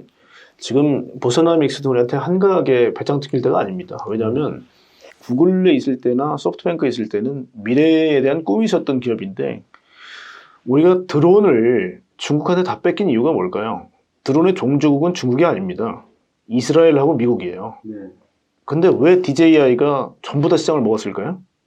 상용화입니다. 상용화라는 게요. 미국이 제일 문제는 R&D는 강한데 상용화에 실패해요. 네. 자, 그러면 보스나믹스 입장에서도 꿈의 기술을 만들어서 스팟미니 같은 마치 이제 살아있는 개처럼 생각되니까 뭐 사람들이 발로 찰 때마다 자꾸 뭐 탄압하지 마라, 학대하지 마라 이렇게 얘기하는 게 사실 우리가 이제 뭐 감정이 동화될 정도로 되게 잘 만들었잖아요. 근데 유니티리 로보틱스라는 중국 업체가 있습니다. 걔들이 만든 A1이라는 로봇을 보시면 걔들도 끝내줘요. 근데 걔들은 가격이 7분의 1입니다. 보스나믹스 대량 생산하겠대요. 그러면 DJI하고 똑같습니다. 만약에 아주 꿈의 기술이 있지만 대량 생산하지 못하면 중국한테 먹히는 겁니다. 현대자동차는 대량 생산할 수 있는 매니팩처 기업이죠. 그러니까 결국 보스나믹스 입장에서도 이제는 상용화를 하지 않으면 존속할 수 없는 기업이 되는 겁니다. 만약에 뭐 구글에 들어갔다가 R&D 거기서 쫙 빼먹고 그 다음에 또 소프트뱅크 가서 또 싹 빼먹고 그럼 숙주를 바꿔서 또 현대자동차에 와서 쑥 빼먹는다. 그럼 우리가 호구입니까? 절대 그래서는 안 되고요. 대신에 우리는 뭐냐? 니네 기술을 가지고 우리 대량 생산해서 중국 애들하고 맞짱하면 뜬다. 그게 됩니다, 현대는. 그리고 휠타임 로봇, 즉 바퀴로 달리는 로봇과 렉타임 로봇, 다리로 달리는 로봇의 이 알고리즘은요, 천지차예요. 훨씬 어렵습니다. 그렇기 때문에 이 보스나믹스가 가지고 있는 인지 판단 제어에 대한 이 천상계에 있는 거를 현대자동차가 갖고만 올 수 있다면 사실 현대자동차는 퀀텀 점프가 가능해요. 그래서 아까 로보타이제이션이라는 즉 모빌리티로 확산 이후에는 로보타이제이션이 있다. 더 확산이 될 수 있다는 거예요. 여기에 대한 기초 기술을 저희가 좀 가져와야 된다는 거죠. 그런 점에서는 뭐 현대자동차. 그래서 지금 말씀드렸던 4개, 4대 기업의 시가총액이 아마 전체가 64% 정도 될 겁니다. 이 4개 기업만. 그러니까 이 4개 기업만 우리가 잘 왓칭을 해도 사실은 또 밑에 있는 서프라이 벤더들까지 다 보고 아직 이게 어떻게 보면 약간 오프라인 쪽에 가깝다면 온라인은 또 우리는 네이버 카카오가 있지 않습니까? 한국 참 훌륭해요. 네이버 카카오는 다른 나라에 없어요. 이 포트폴리오는. 왜냐면 다 구글이 먹었거든. 전 세계를 구글이 장악했는데 이러면 이상한 이 조선반도에는 이 네이버 카카오라는 놈이 있고 이 네이버가 라인이라고 또 이게 약간 외도를 했는데 이게 또 갑자기 막 독버섯처럼 번지네요. 일본의 야후재팬까지도 이번에 아마 합병을 할 수 있는. 그래서 동아시아 쪽에 뭐 중국이야 자기들끼리 해먹으라 그러고 사실 굉장히 예외적 회사입니다. 그래서 이쪽이 밸류에이션에 상당히 좀 열려 있기 때문에 O2O 그래서 오프라인은 지금 말씀드렸던 어떤 우리 제조업의 전통적인 대한민국 제조업의 강국이거든요. 이쪽을 우리가 커버를 해야 되고 이 온라인은 자칫 다 먹힐 수 있었던 온라인을 카카오 네이버가 수성해줬기 때문에 굉장히 고마운 부분이 있습니다. 그래서 대한민국에 하던 뭐 포트폴리오는 이렇게 좀 구성이 되어 있다. 좋네요. 어쨌든 젊은 뭐 총수들이나 이렇게 이 새로운 뭐 벤처 기업들이 잘해 주셔가지고 우리나라의 하여튼 성장성이나 상당히 저는 그분들 존경하고 있습니다. 저도 마찬가지입니다. 그래서 예전에 뭐 1세대, 2세대는 좀 약간 으르렁거리신 부분이 있었지만 제가 한 5년 전부터 계속 이제 언론이나 기고를 통해서 한국형 어벤져스를 계속 얘기를 했던 게 뭐냐면 미국은 실리콘밸리가 인재들의 용광로거든요. 거기는. 막 서로 경계도 하고 견제도 하면서 성장하는데 한국은 서로 으르렁거리는데 이게 기술 수준이 미국에 못 미쳤기 때문에 참 불안했던 건데 이번에 다 손잡고 악수하는 거 보셨죠? 그래서 2세, 3세가 가면서 굉장히 쿨해졌다, 대한민국도. 그래서 뭐 기대가 큽니다. 네. 이 질문 좀 짧게 답변 주실 수 있을 것 같은데요. 결국 투자자 입장에서는 밸류에이션을 안 볼 수가 없잖아요. 근데 이게 어떻게 보면은 테슬라 같은 경우는 PSR, 주가 매출액 비율입니다. 주가 매출액 비율이 20배고 현대차는 0.4배밖에 안 되거든요. 그러면 테슬라를 볼 때 이게 앞부분에 자세히 설명 주셨지만 이게 진짜 플랫폼 기업으로 소프트웨어 기업으로 봐야 되냐 아니면 단순히 이동 수단으로 보는 거에 차이에 따라 다를 것 같은데 테슬라의 밸류에이션에 대해서 어떻게 생각하고 그럼 반대로 현대차는 굉장히 밸류에이션이 싼 게 아닌가 그런 생각이 들거든요. 그 부분에서 이제 제가 이제 계속 얘기하는 스트랜디드 에셋, 즉 좌초자산 개념을 좀 갖고 와야 돼요. 그러니까 아까 얘기했지만 탄소 경제가 무너져야 탄소 제로 경제가 올라가겠죠. 네. 그죠? 그러면 내연기관 자동차 업체 입장에서는 내연기관 생산 설비가 꽉 차 있죠 지금. 이 좌초자산이라는 개념은요, 현재는 에셋 자산인데 시간이 지나면 부채로 바뀝니다. 그러니까 이게 왜냐면 아까도 제가 이 ESG라는 게 사실 선진국들 어떻게 보면 횡포기도 한데 100년 동안 자기들은 화석연료 막 태워가지고 성장해왔는데 지금 막 개발도상국들이 화석연료 태워가지고 따라가려 했더니 나쁜 놈이래요. 이게 사실은 음모론적으로 보면 말도 안 되는 얘기거든요. 근데 지구 온도가 올라가는 것도 맞고 기상 이변들이 막 발생하는 것도 사실 아닙니까? 그러니까 사실 그러면 이 원흉은 누구냐? 이 선진국들인데 지금 선진국들 자본, 이 ESG라는 프레임에 안 맞으면 돈줄을 끊어버리겠다는 거예요. 그렇죠? 그러니까 결국은 뭐냐면 이 ESG라는 부분에 굉장히 맞아요, 테슬라가 지금. 그 ESG라는 프레임은요, 어닝에 관련된 부분일까요? 밸류에이션에 관계된 부분일까요? 한번 생각해 보시더라도. 착하게 사세요라는 부분이 어닝하고 상관이 있습니까? 오히려 착하게 살려고 그러면 돈이 더 들지 않습니까? 그렇죠. 내가 코크스 가지고 고를 때우면 되는데 뭐 수소 환원 공법으로 쓰래요. 비용이 훨씬 많이 들어가요. 이거 그냥 착하게 살아가 아니라 이건 사실 기업의 존망에 걸리는 거예요. 그러면 바꿔 얘기하면 이거는 밸류에이션이 열립니다. 만약에 이 프레임에 맞춰서 너 만약에 하게 되면 너한테 플러스 줄게. 이거는 또 어떻게 보면 서구 자본주의의 또 하나의 규칙입니다. 자, 예를 들어 ESG가 좀 애매해요. 환경은 되게 우리가 쉽게 볼 수 있는데 거버넌스 문제 한번 보자는 말이에요. 화웨이, 거버넌스의 대표적인 경우입니다. 돈줄 끌어버린. 인민군 출신들이 장성들이 대부분 다 C레벨로 오르죠. 뭐 CEO, 뭐 CTO, 뭐 이렇게 전부 CFO 다 군 출신입니다. 화웨이가. 그러니까 전 세계 통신 장비에 굉장히 가격이 저렴하게 화웨이 장비가 깔려 있는데 미국에 보니까 예를 들면 뭐 그래서는 안 되겠지만 중국을 향해서 예를 들어 유도 미사일을 발사한다고 쳐보죠. 누르려고 뭐 잔뜩 뭔가 하고 있는데 통신이 이미 미리 알 거 아닙니까, 그렇죠? 그러니까 미국 입장에서 거버넌스를 못 믿겠다는 거예요 지금. 그러니까 화웨이 장비관들은 다 끊지 않으면 우리 니네하고 국방 거래 못한다. 한국도 최근 들어서 LG 플러스가 그거 쓰고 있으니까 뭐 미국이 미군 철수한다. 이거 말도 안 되는 얘기를 하지 않습니까? 그게 다 그런 얘기들이거든요. 그래서 이 거버넌스 문제만 하더라도 사실 우리가 쉽게 생각하지만 돈줄을 끊어버리겠다는 굉장히 강한 메시지라는 거예요. 자, 그럼 테슬라 얘기를 하다가 갑자기 왜 이런 얘기를 했냐? 테슬라가 지금 추구하는 방향이요, ESG가 추구하는 방향하고 일치합니다. 왜냐하면 테슬라는 참 재밌는 게 뭐냐면 처음에는 허무맹랑한데요, 나중에 생각하고 보니까 다 연관이 돼요. 예를 들면 지구가 멸망한대요, 환경론자들이. 아까도 제가 말씀드렸죠? 온도가 0.5도 정도까지는 용납이 되는데 1도가 더 올라가게 되면 지구가 멸망한데 6,500년 만에 현생 인류가 멸망한다는 게 그 환경 마피아들의 주장입니다. 1도까지 올라갔어요 지금. 그때 극지방이 녹아요. 근데 0.5도까지는 지구가 수용할 수 있다는 거예요, 이 온도는. 근데 1도가 추가적으로 더 올라가게 되면 6,500만 년 만에 현생 인류가 멸망한대요. 이게 지금 주장입니다. 자, 근데 테슬라는 뭐냐? 지구 멸망한다. 그럼 우리는 어디로 간대요? 화성으로 간대요. 말도 안 되는 얘기 같은데 그렇게 만들고 있는 겁니다. 그리고 지구 온도를 늦게 낮춰야 하기 때문에 전기차를 깔아야 된대요. 그러니까 사실 ESG가 얘기하고 싶은 것들을 굉장히 얘들은 기술적으로 풀어나가면서 사실 얄밉도록 그 그림을 그려나가고 있는 거거든요. 자, 또 하나는 뭐냐? 위성이라는 부분이 아까 얘기했던 디지털 트랜스포메이션의 거의 핵심입니다. 5G를 대신할 수 있는. 그 다음 뭐 하이퍼루프도 마찬가지고, 스페이스X 마찬가지고요. 그 다음 솔라시티 마찬가지고요. 그 다음에 오픈 AI도 마찬가지고, 가장 AI 쪽에서 잘하고 있는 애가 밑에 있고요. 병주고 약주고요. 야, AI가 계속 크게 되면 사람을 통치할 거기 때문에 사람도 거기에 준하는 뇌 업데이트가 필요하다. 이게 뉴럴링크입니다. 여기다가 광섬에 박아서 결국 한 번에 빡 빠지직 하게 되면 저도 AI만큼 성장해 있는 거죠. 둘이 싸우라는 거예요. AI하고 사람하고.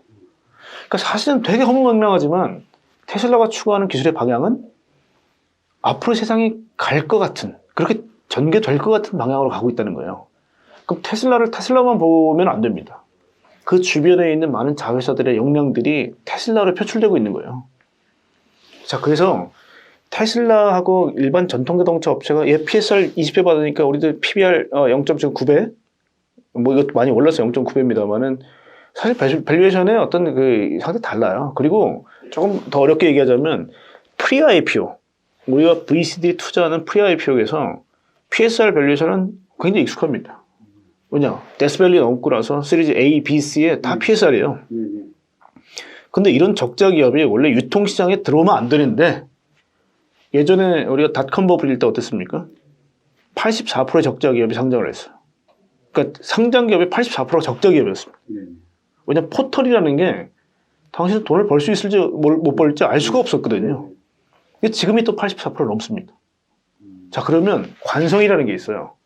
프리 IP 시장에서는 돈을 못 벌고 적자가 나도 막 베팅을 해요 VC들이. 근데 유통시장에 왔으면 이 터줏대감의 이 규칙을 따라야 되는데 따릅니까? 이게 되게 중요한 변화입니다. PSR 20배짜리가 들어왔어요. 유통시장에. 근데 여기는 PR, PBR, EV/EBITDA를 보는 시장이었단 말이에요. 근데 얘가 툭 들어왔어요. 자, 그렇게 봤던 게 뭐냐면 유니콘 1조, 데카콘 10조, 헥토콘 100조. 지금 바이트댄스가 100조가 넘습니다. 프리 IPO 기업이. 그 이런 애들이 만약에 시장에 들어오면 어떻게 돼요? 이게 어마어마한 녀석이 들어오는 거예요. 자, 그러면 얘들이 들어왔을 때 둘 중에 하나겠죠. 갑자기 유통시장에 통과해서 딱 들어왔어요.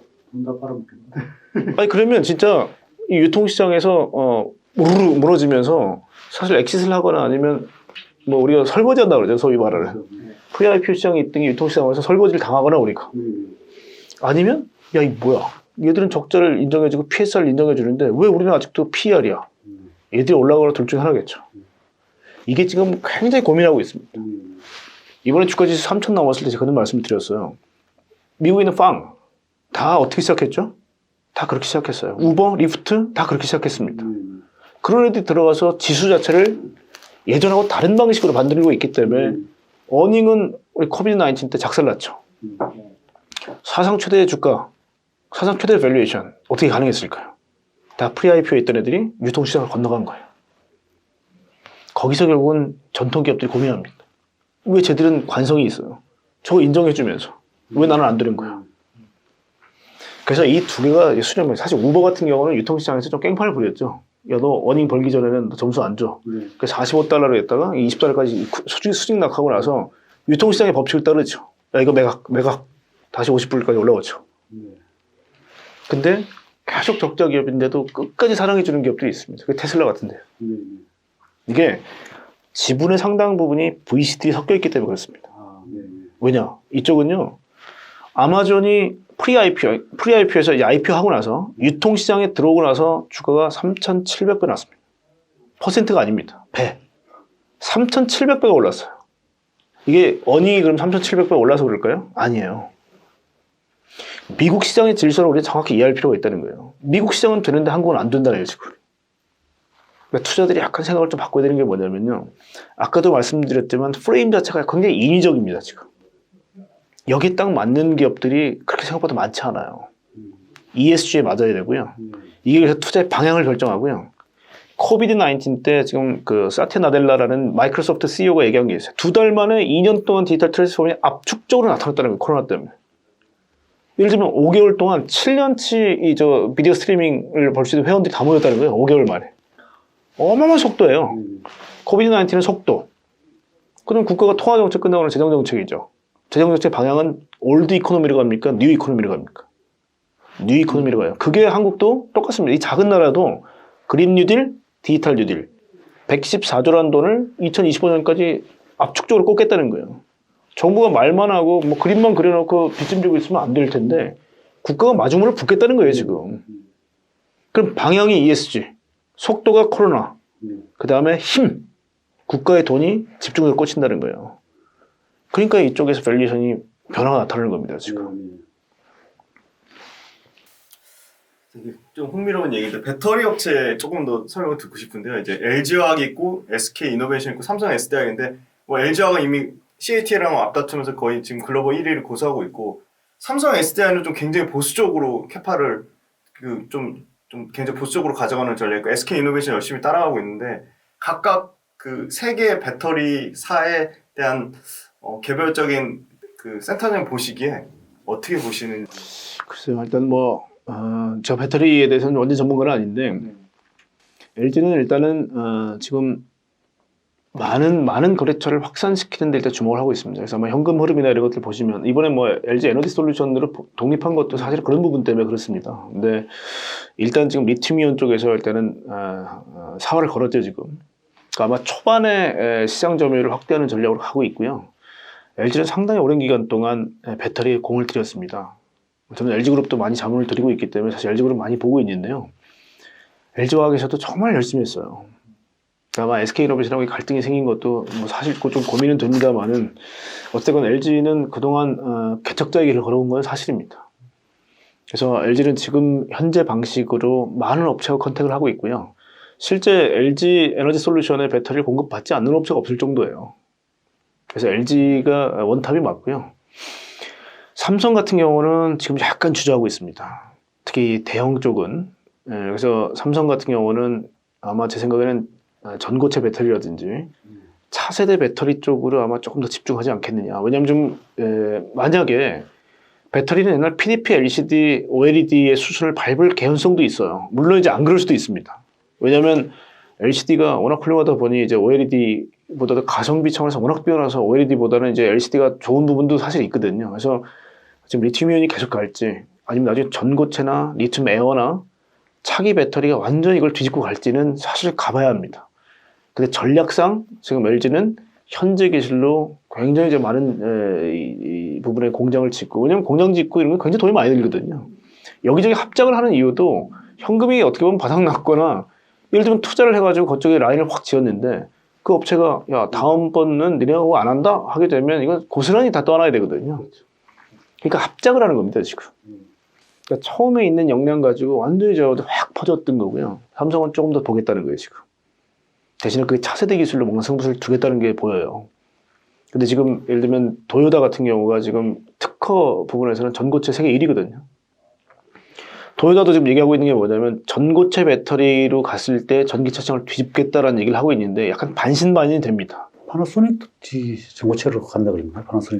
파나소닉, 왜냐하면 일본 업체들은 지금 사실 전기차의 대응이 굉장히 미온적이고요. 그러니까 결국은 지금 판을 얻기 위해서는 무리수를 둘 수밖에 없어요. 현행 기술로는 너무 뒤쳐졌습니다, 지금 일본이. 그러니까 파격적인 뭔가로 뒤집지 않으면 사실 역전을 못해요. 근데 이렇게 배터리를 오랫동안 봤던 LG나 삼성이 지금 전고체는 지금 당장에 뭐가 쉽지 않다라고 보고 있는 마당에 도요타가 지금 완전 전고체로 와서 가성비를 획득한다기 쉽지는 않을 겁니다. 굉장히 많은 시행착오가 있을 거고요.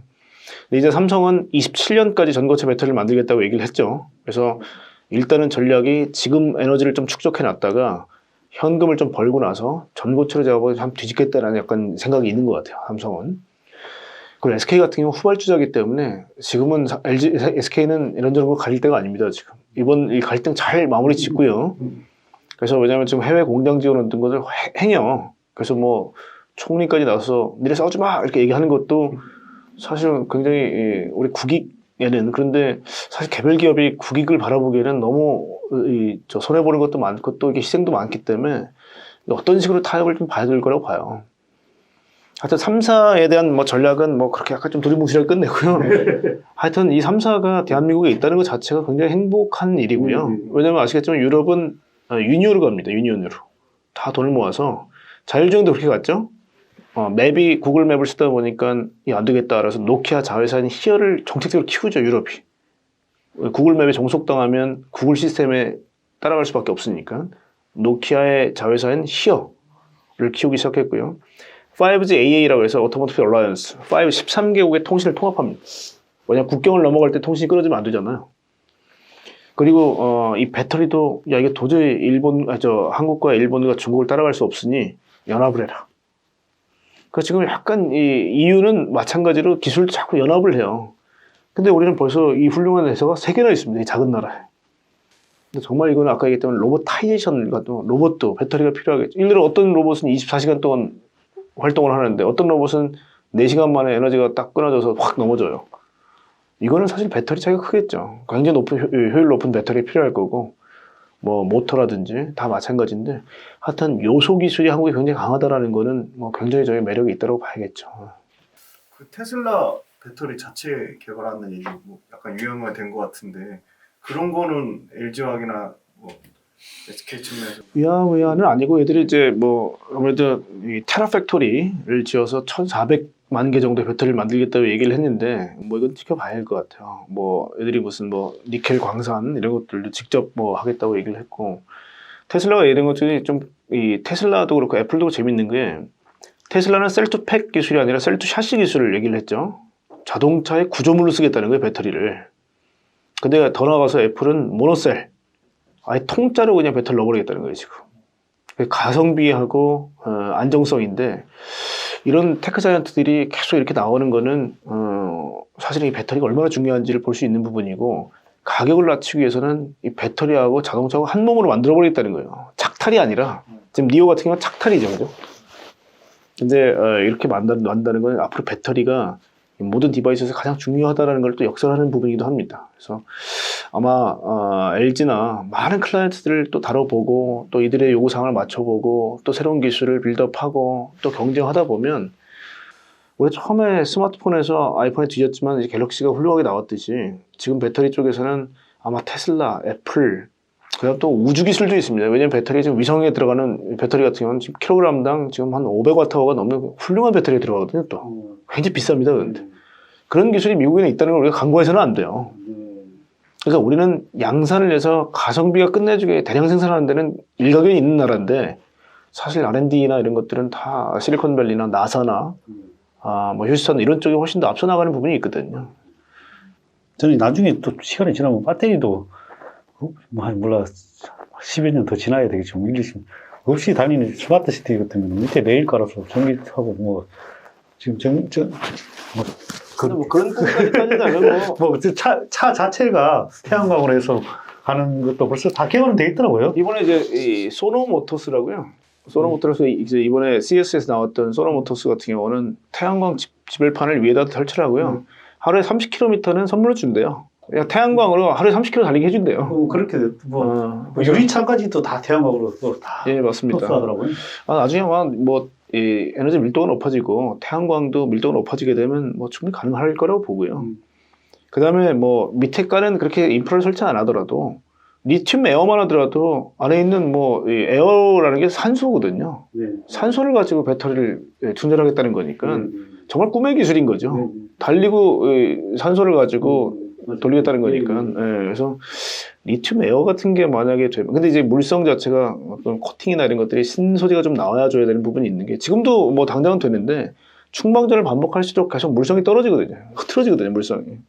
그래서 뭐 세라믹 코팅을 하네, 뭐 계속 논문 나오는 걸 보면요. 새로운 기술들은 계속 나오고 있기 때문에 뭐 지금 속단할 필요는 없을 것 같습니다. 누가 써? 그 정부 정책 자문위원으로 계시잖아요. 아까 짧게 언급은 해주셨는데 궁금할 것 디지털 정책에 좀 수혜를 받는 회사들, 그린뉴딜 정책에 좀 수혜를 받는 회사들을 좀 포괄적으로 이렇게 얘기해. 뭐 지금까지 말씀드린 게 다 뭐 그런 거 아니겠습니까? 뭐 배터리나 모터나 이게 지금 사실 내연기관의 시대잖아요.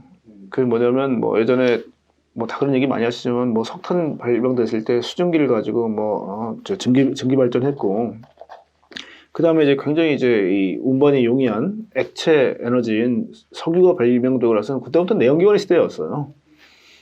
근데 이제는 뭐 자연으로부터 에너지를 얻거나 이제 배터리 충전을 해야 되는 이제 전동화 시대가 됐기 때문에 일단 제일 중요한 거는 탄소를 줄이기 위해서는 배터리와 모터라는 게 기본입니다, 이제. 그래서 말씀드렸지만 모터하고 배터리는 핵심이고요.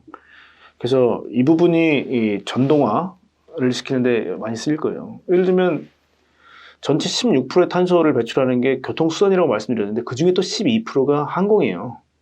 지금까지 제트유를 써가지고 제트엔진이나 제트프랍 엔진을 써가지고 굉장히 많은 탄소가 배출됐거든요, 비행기에서도. 그러다 보니까 일렉트릭 숏 테이크오프 랜딩이라고 해서 이 에스톨이라는 게 계속 나오고 있었습니다. 이 전기 비행기예요.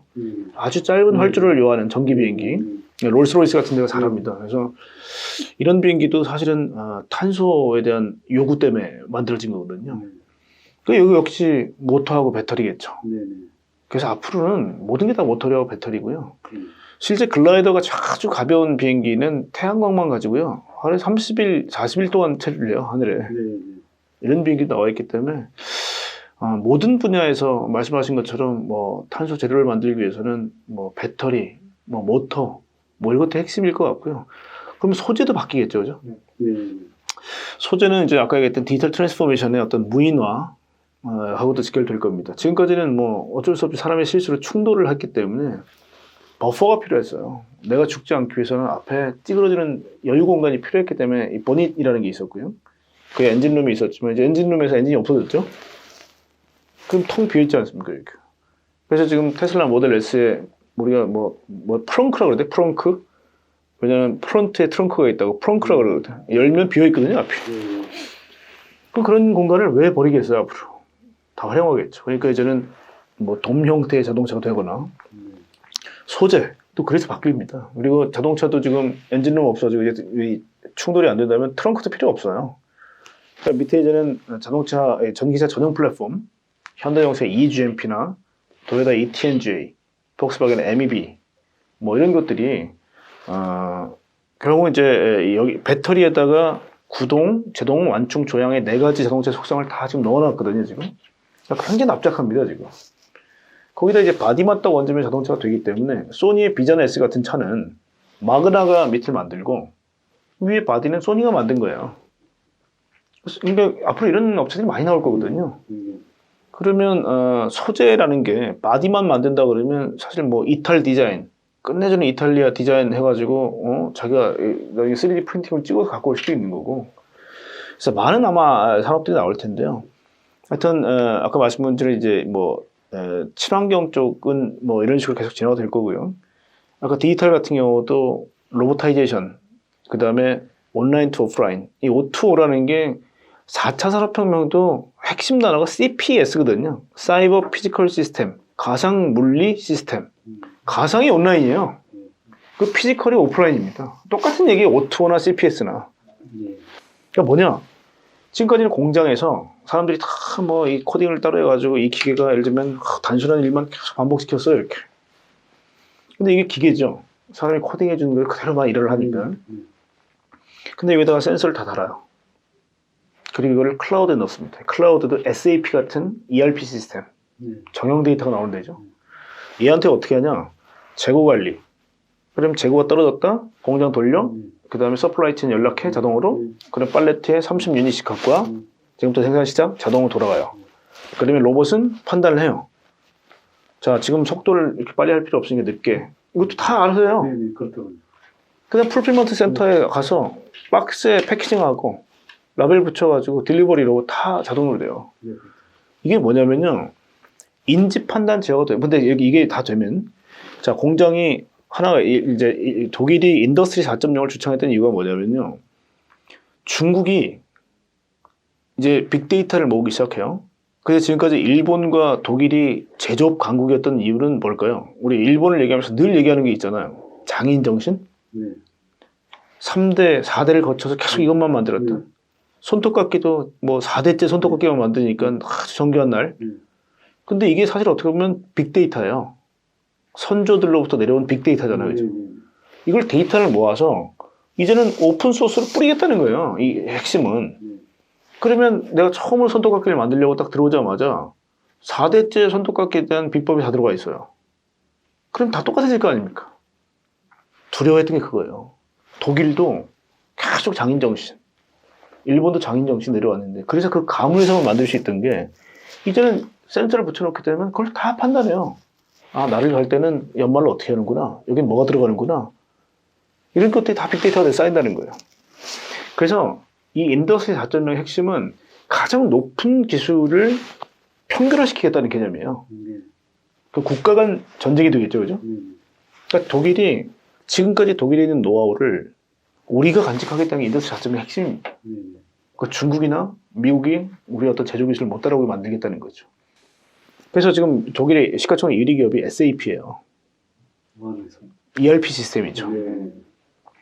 그래서 하여튼 이 클라우드도 다 연결되어 있죠, SAP가. 그래서 하여튼 4차 산업혁명에는 ERP가 어떻게 보면 빅데이터를 수집하고 얘들이 각 공정을 전부 다 자동화시키겠다는 거거든요.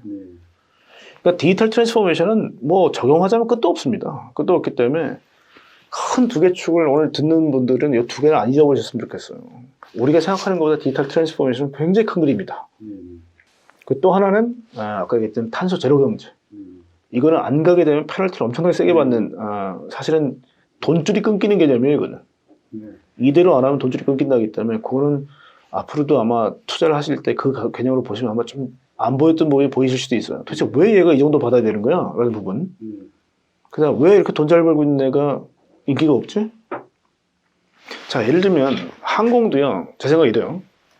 코로나가 딱 끝나고 나서 여행 수요가 올라오게 되면 보잉, 전 제일 지금 주목하고 있는 보잉하고 뭐 에어버스 이런 애들이 어떻게 되는지 하고 이 기자재들 분명히 따라 올라갈 겁니다. 근데 UAM에도 필요한 게 얘들 기술이에요. 그죠? 예를 들어 헥셀 같은 기업들 카본 파이버 가지고 기체를 만든단 말이에요. 이런 애들 같은 경우는 굉장히 중요할 거라고. 근데 지금 주가가 완전 박살나 있어요. 왜냐? 모기업인 지금 항공사들이 다 이제 항공기 만드는 애들이 다 쩔고 있는데 근데 만약에 얘들이 UAM 쪽이 막 만들어지기 시작한다면 카본 파이버 어디서 올 거? 이런 데 나올 거 아닙니까? 그죠? 그러니까 이런 기업들도 우리가 봐야죠. 봐야 되는데 하여튼 안 보였던 게 그렇게 보이기 시작할 거라는 거예요. 그리고 이제 전통적인 항공사들이 잘 될 거냐? 이항 같은 업체도 제가 처음에 말씀드리고 나서 주가가 8배, 9배 올랐더라고요. 보니까. 불과 얼마 안 됐어요. 이항이라는 업체가 있어요. 최근에 조비에비에이션이라는 회사도 아마 상장할 겁니다. 스펙으로. 조비에비에이션이 아마 이 도요다가 한 4,500억 정도 투자해서 얘들 같은 경우는 나사하고 DP, 전기 분산 추진을 만든 업체예요. 애들이 스펙으로 상장합니다. 우리나라 스펙으로? 아니 나스닥이죠. 나스닥. 네. 그 조비에비에이션의 최대 주주가 아마 지금 도요다도 지금 들어가 있고요. 인텔도 들어가 있습니다. 그래서 많은 기업들이 UAM 시대가 다시 열릴 거라고 생각하고 나서 베팅을 하고 있기 때문에 뭐 최근에 아크 같은 데서도 굉장히 UAM 관심 많이 갖고 있죠. 왜냐하면 이쪽은 2차원 공간의 교통수단을 대체할 수 있는 개념이기 때문에 그래요. 그러니까 이런 부분들은 아까 얘기했지만 인바이런먼트에 대한 압박이 없으면 굳이 왜 지금 잘 가고 있는 항공기를 전기 비행기를 바꿔야 돼? 근데 전기 비행기를 하는 애들한테 왜냐면 돈은 분명히 아마 턴어라운드 하게 되면 보잉 같은 데가 돈을 벌겠죠. 근데도 이 기업이 그러면 계속해서 갈 수 있어? 라는 생각했을 때 고민이 될 거예요 아마 투자들은. 제가 봤을 때 게임 체인저 될 수 있는 소재가.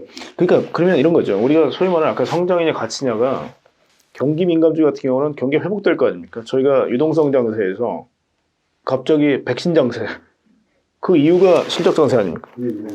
그러면 그게 성장주가 확 뛰었고 지금 이제 경기 민감주로 가치주들은 밑에 쩔고 있다가 이렇게 튀어올 거예요. 갭을 메꿀 겁니다. 근데 이게 이렇게 될까요? 이렇게 될 거예요. 다시 벌어질 거예요. 그래서 지향점을 봐야 된다는 겁니다. 그래서 여기서 올라왔을 때 이 캐시플로우를 가지고 미래를 준비하는 자와 준비하지 않는 자로 나눠진다는 거예요. 그러니까 왜냐면 코로나는 기본적으로 다 묻혀있기 때문에 그렇게 해서 아까 얘기했던 그 ESG라는 프레임은 굉장히 강한 프레임입니다.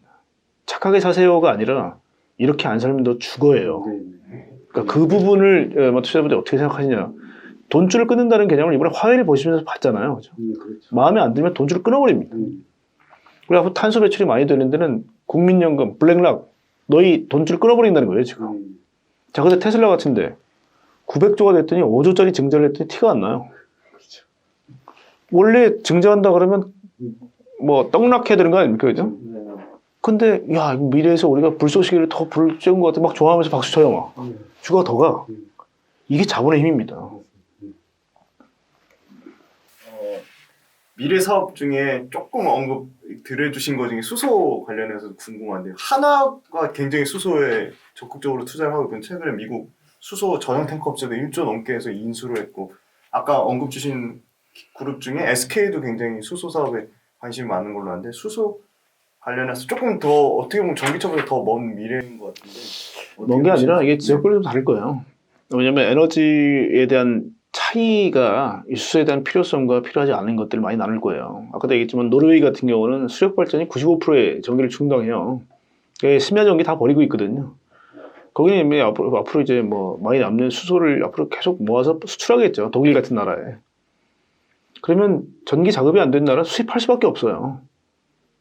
그래서 만약에 전기가 100% 되면 수소차가 뭐가 필요합니까?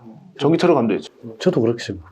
그래서 차라리 수소 발전해서 나눠주는 게 오히려 맞다고 생각을 하거든요. 저는 개인적인 생각입니다. 왜 수소의 차를 차에다가 그 무거운 걸 또 하나 더 달아가지고. 아니 수소를 우리가 쉽게 말하면 가스나 갈탄이나 석유에서부터 추출한다고 생각하시니까 그런 거예요. 근데 수입하면 우리 뭐 그 석유를 우리가 만들 수 있습니까? 사오잖아요. 그걸 나는 차에다가 굳이 할 필요가 없다는 것이 제 개인적인 생각. 차에 하나의 시스템이 더 장착이 되는 거잖아. 수소 발전. 자, 그런데 이렇게 보셔야 돼요. 기본적으로 차만 교통수단이 아닙니다. 트럭 같은 경우, 왜냐면 지금 똑같은 UAM에 배터리를 장착하는 건 양력이 발생 안 해요. 무거워요. 겨우 20분 날아갑니다. 수소 달면 4시간 날아가요. 아, 네. 그러니까 일단 기본적으로 장거리는 수소가 압승입니다. 장거리. 압승이고 트럭. 왜냐면 공간이 그렇게 넓은데 굳이 배터리를 끄다 그럼 뭐 예를 들면 지금 테슬라가 처음에 나왔던 차가 740kg의 배터리를 실어놨다 지금 이제 500 몇 kg로 줄었지만 승용차에 500kg, 700kg라면 트럭은요 한 2톤, 3톤 실어야 될 거예요 배터리를. 그게 효율적입니까? 비율이에요. 그러니까 트럭 같은 건 수소가 맞아요. 수소가 맞고 그 다음에 잠수함, 선박, 장거리 여행을 해. 배터리 그 방전되면 꼬로 가라앉을 겁니다. 승용차만 생각해서. 굉장히 수소는 쓸 데가 많고요. 네. 그다음 말씀드렸지만 수소는 전기의 잉여. 예를 들면 메콩강 같은 데가 수력 발전 얼마나 셉니까? 그럼 그런 데서 우리 수입하면 돼요. 수소를. 왜냐면 전기를 수출을 못했기 때문에 우리는 계속 석유에 갇혀 있지만 수소는 판매하는데 굉장히 많이 나올 겁니다 앞으로. 그거 사다 쓰면 되는 건데요 뭐. 그러면 그런 거예요. 굳이 그걸 또 발전해서 전기를 만들면 또 낭비 아닙니까? 그렇죠. 바로 그냥 그 수소 바로 집어넣으면 되는데. 그래서 수소는 그다음 지금 우리나라 같은 경우는 뭐 아무래도 그 뭐죠 그 부생수소가 많이 이제 나와요. 그 부생수소를 활용할 수 있는 부분도 있는 거고요. 그리고 지금 한국도 지금 원자력을 일단 뭐 끈다 얘기하고 있으니까 사실 이렇게 고민이 더 많은 거지. 다른 나라는 이제 뭐 클린 에너지라고 보고 있거든요. 원자력을. 그래서 원자력을 쓰는 나라 같은 경우는 뭐 당연히 전기를 만들면 되는데 우리 입장에서는 태양광 해봐도 풍력을 해봐도 잘 안 되거든요. 그래서 결국은 아마 수소는 상당히 수입을 할 거예요. 그럼 그 수소를 가지고 전기를 만든다. 결국은 똑같아요 자동차하고 그 프로세스는. 그래서 앞으로는 석유를 대신할 수 있는 게 수소라고 생각하시면 뭐 오해의 여지가 없을 겁니다. 자 일본, 한국 안 돼요. 수소 사와야 돼요 수소를. 지금 현재는 수소를 가스에서 지금 수소 발전으로 따지면 가스에서 추출해서. 그렇죠. 근데 그게 아까 얘기했지만 탄소가 나와요. 그래서 탄소 포집을 해야 돼요. 그러니까 아까도 얘기했지만 땅에 묻는다니까요. 자, 근데 나중에는 제일 쉬운 건 뭐냐면 수소라는 게 H 아닙니까 H? 근데 물이 H2 오니까 H가 두 개가 붙어 있고 O가 하나 있잖아요. 그렇죠. 사실 제일 좋은 거는 얘를 전기분해만 하면. 근데 그 비용이 또 아니죠. 근데 에너지를 분해하는 게. 그게 아니라 이제 태양광이 만약에 아까도 얘기했지만 자동차가 태양광으로 갈 시대가 되면 아니 그냥 아침에 널려있는 태양에다가 그냥 판만 두게 되면 수소가 딱딱 저장돼 있는 거예요. 근데 전기를 저장할 수가 없잖아요. 그러니까 수소로 저장하는 거예요. 그러면 만약에 훨씬 더 태양광이 그게 제일 이제 이상적이죠. 왜냐하면 자연계에 제일 많은 것 중에 하나가 수소니까 태양광을 통해서 그냥 뭐 회사 갔다 오게 되면 수소가 쫙쫙쫙 마치 이제 우리 착유하듯이 쫙쫙 짜가지고 액체로 쫙 있다 그러면 그거 뭐 쓰면 되는 거 아닙니까? 그렇죠. 그리고 일본이 쓰나미가 터지고 나서 원자력 발전소 하나 이제 깨지고 나서 원자력 다 껐죠. 그때 집집마다 도시가스는 들어왔는데 전기가 다 끊겼죠. 그때 애들이 고민했던 게 NF팜이라는 거예요. 가정용 수소 개질기. 얘들은 도시가스를 가지고 수소를 만들었어. 그러니까 집집마다 NF팜을 설치했습니다. 그러니까 도시가스를 가지고 전기를 만드는 거예요. 그 가정용 개질기가 뭐 귀뚜라미 보일러처럼 한 이만한 녀석에다가 가스를 설치하면 수소로 만들어지고 수소를 가지고 전기를 만드는 거예요. 이미 일본 애들은 전기가 끊겼기 때문에 수소를 가지고 한번 살아본 적이 있단 말이에요. 그래서 수소에 대한 거부감이 없어요, 일본은. 근데 한국은 지금 만약에 뭐 예를 들어 서초동이나 무슨 저 강남 한복판에 수소 스테이션 만든다 그러면 아마 다 뛰두르고 뭐 이거 하실 것 같거든요, 제목은. 그렇죠. 근데 일본은 굉장히 교육이 잘 돼 있어요, 지금. 도시 한복판에도 수소 스테이션이 많습니다, 지금. 그러니까 일본하고 한국, 독일은 에너지가 생산이 안 되는 국가이기 때문에 수소에 대한 얘기를 할 수밖에 없어요. 그리고 중국, 미국, 뭐 유럽이 일단은 수소 쪽으로 가겠다고 동참을 선언했기 때문에요. 전기하고 수소는 다른 개념이 아니다. 포트폴리오다. 전기가 자체적으로 생산되는 나라는 한 80%, 90% 전기로 가고 10% 수소로 가도 돼요. 그러니까 대한민국은 어쩔 수 없이 포트폴리오가 수소가 좀 많아질 겁니다. 그래서 근데 정부가 깔끔하게 정리해줬어요 이번에. 85대 15. 전기 85, 수소 15. 그래서 그거는 제가 뭐 포트폴리오 개념이다. 그 나중에 태양광 시스템이 만약에 발전을 하게 되면 자연계로부터 수소를 추출하게 되면 그건 아주 아이디얼한 에너지가 돼요. 우리나라에 그럼 수소 관련 투자할 업체가 뭐 어떤 게 있는가? 그 지금 뭐 현대 로템 같은 데도 이제 하겠다고 얘기를 하고 있고요. 그다음 뭐 현대자동차는 뭐 당연히 수소 쪽 이번에 H2라는 브랜드 이번에 내놨죠. 브랜드를 내놨고 아예. 그다음에 뭐 한화. 그래 한화도 그렇고 현대도 그렇고 나중에 UAM은 수소로 나르는 비행기를 아마 내놓을 거예요. 왜냐면 이 굉장히 강해요 우리가. 그리고 도요타도 강합니다. 그래서 아까 얘기했던 조비 에비에이션에 4,500억 투자한 이유도 나중에 UAM 시대가 됐을 때 도요타에 퓨얼셀 시스템을 장착하게 되면 굉장히 장거리 비행이 가능하겠죠. 한국은 좋은 게 뭐 수소 정도 장착하게 되면 UAM을 굳이 도심에서만 왔다 갔다 할 필요가 없어요. UAM의 개념은 각 빌딩마다 옥상에 버티포트를 설치하고 엘리베이터 타고 올라가서 여의도에서 잠실까지 그냥 한 7, 8분 만에 가라는 거거든요. 그래서 그냥 거기 내리면 돼요. 그게 UAM입니다. 그래서 근데 대한민국은 협토죠. 굉장히 작은 나라예요. 부산까지도 가능해요. 그러면 부산까지 뭐 이 고속도로 경유 안 하고 A부터 B까지 직선을 쫙 날아간다 그러면 뭐 굉장히 빠른 시간에 가겠죠. 지금 현대자동차 SA1이 한 시속 한 300km 이상 나가거든요. 그 정도면 1시간도 안 걸리겠죠, 그죠? 물론 이제 뭐 하이퍼루프는 20분 만에 간다고 하는데 뭐 잘 모르겠습니다. 근데 지금 지하철 1km 구간 개설하는데 1,300억 들어요.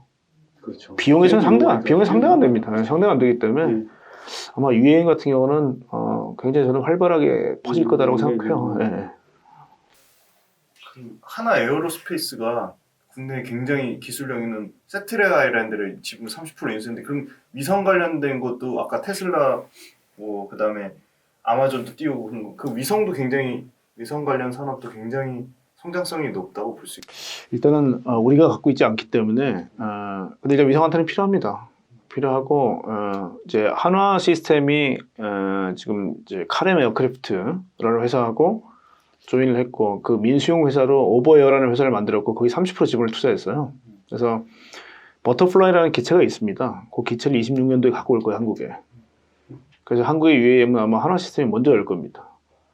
그래서 뭐 A사 뭐 이번에 레이더도 만들었지만 사실 아까 말씀하셨던 이제 위성과의 교신도 충분히 필요합니다.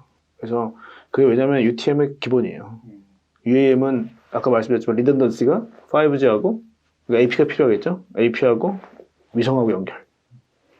그래서 그 안테나 필요해요. 그래서 UAM은 아까 얘기했지만 파일럿이 조종하지 않고요. UTM이라는 UAV, 즉 무인기 트래픽 매니지먼트 시스템 UTM이 붙잡습니다. 얘를. 뭐 출발에서부터 고도, 뭐 예를 들면 노선, 충돌 간의 뭐 이런 것 거리 전부 다 UTM이 컨트롤하기 때문에 지상에서 UTM, 그다음에 위에서 위성 이 두 개가 리던던시를 잡아요. 그래서 이게 되게 중요하기 때문에 아까 말씀하신 이제 안테나도 굉장히 필요한 거고요. 그래서 아까 말씀드렸지만 동력원은 수소를 넣으면 될 거고요. 그다음에 아까 이 조종 이런 것들은 이제 5G, 그다음에 위성 이 두 개. 나중에는 이제 포스트 5G가 되면 6G 같은 경우는 훨씬 더 에너지 출력이 세고 고도라는 개념이 생겨요. 굉장히 위에까지 뿌려줍니다. 6G는. 그러니까 이제 그렇게 본다 그러면 통신도 계속해서 이제 발전하겠죠. 그죠? 그런 시대가 빨리 왔으면 좋겠습니다. 저도. 그래서 그 로버타이제이션 되는 게 아마 저희가 이 늙고 비루해져서 저희가 아마 활동하기 힘들고 그다음 우리가 이 노안 이렇게 와서 운전하기도 힘들고 기력이 쇠할 때쯤 되면요. 굉장히 좋을 것 같은 게 지금 이제 많은 어르신들이 이번 코로나 거쳐서 온라인으로 쇼핑하시고 굉장히 이제 은행도 이제 지금까지는 그래서 가도 좀 앉아 있으면 귀찮아도 돼 이랬는데 이번엔 다 까시더라고요. 비대면이 되다 보니.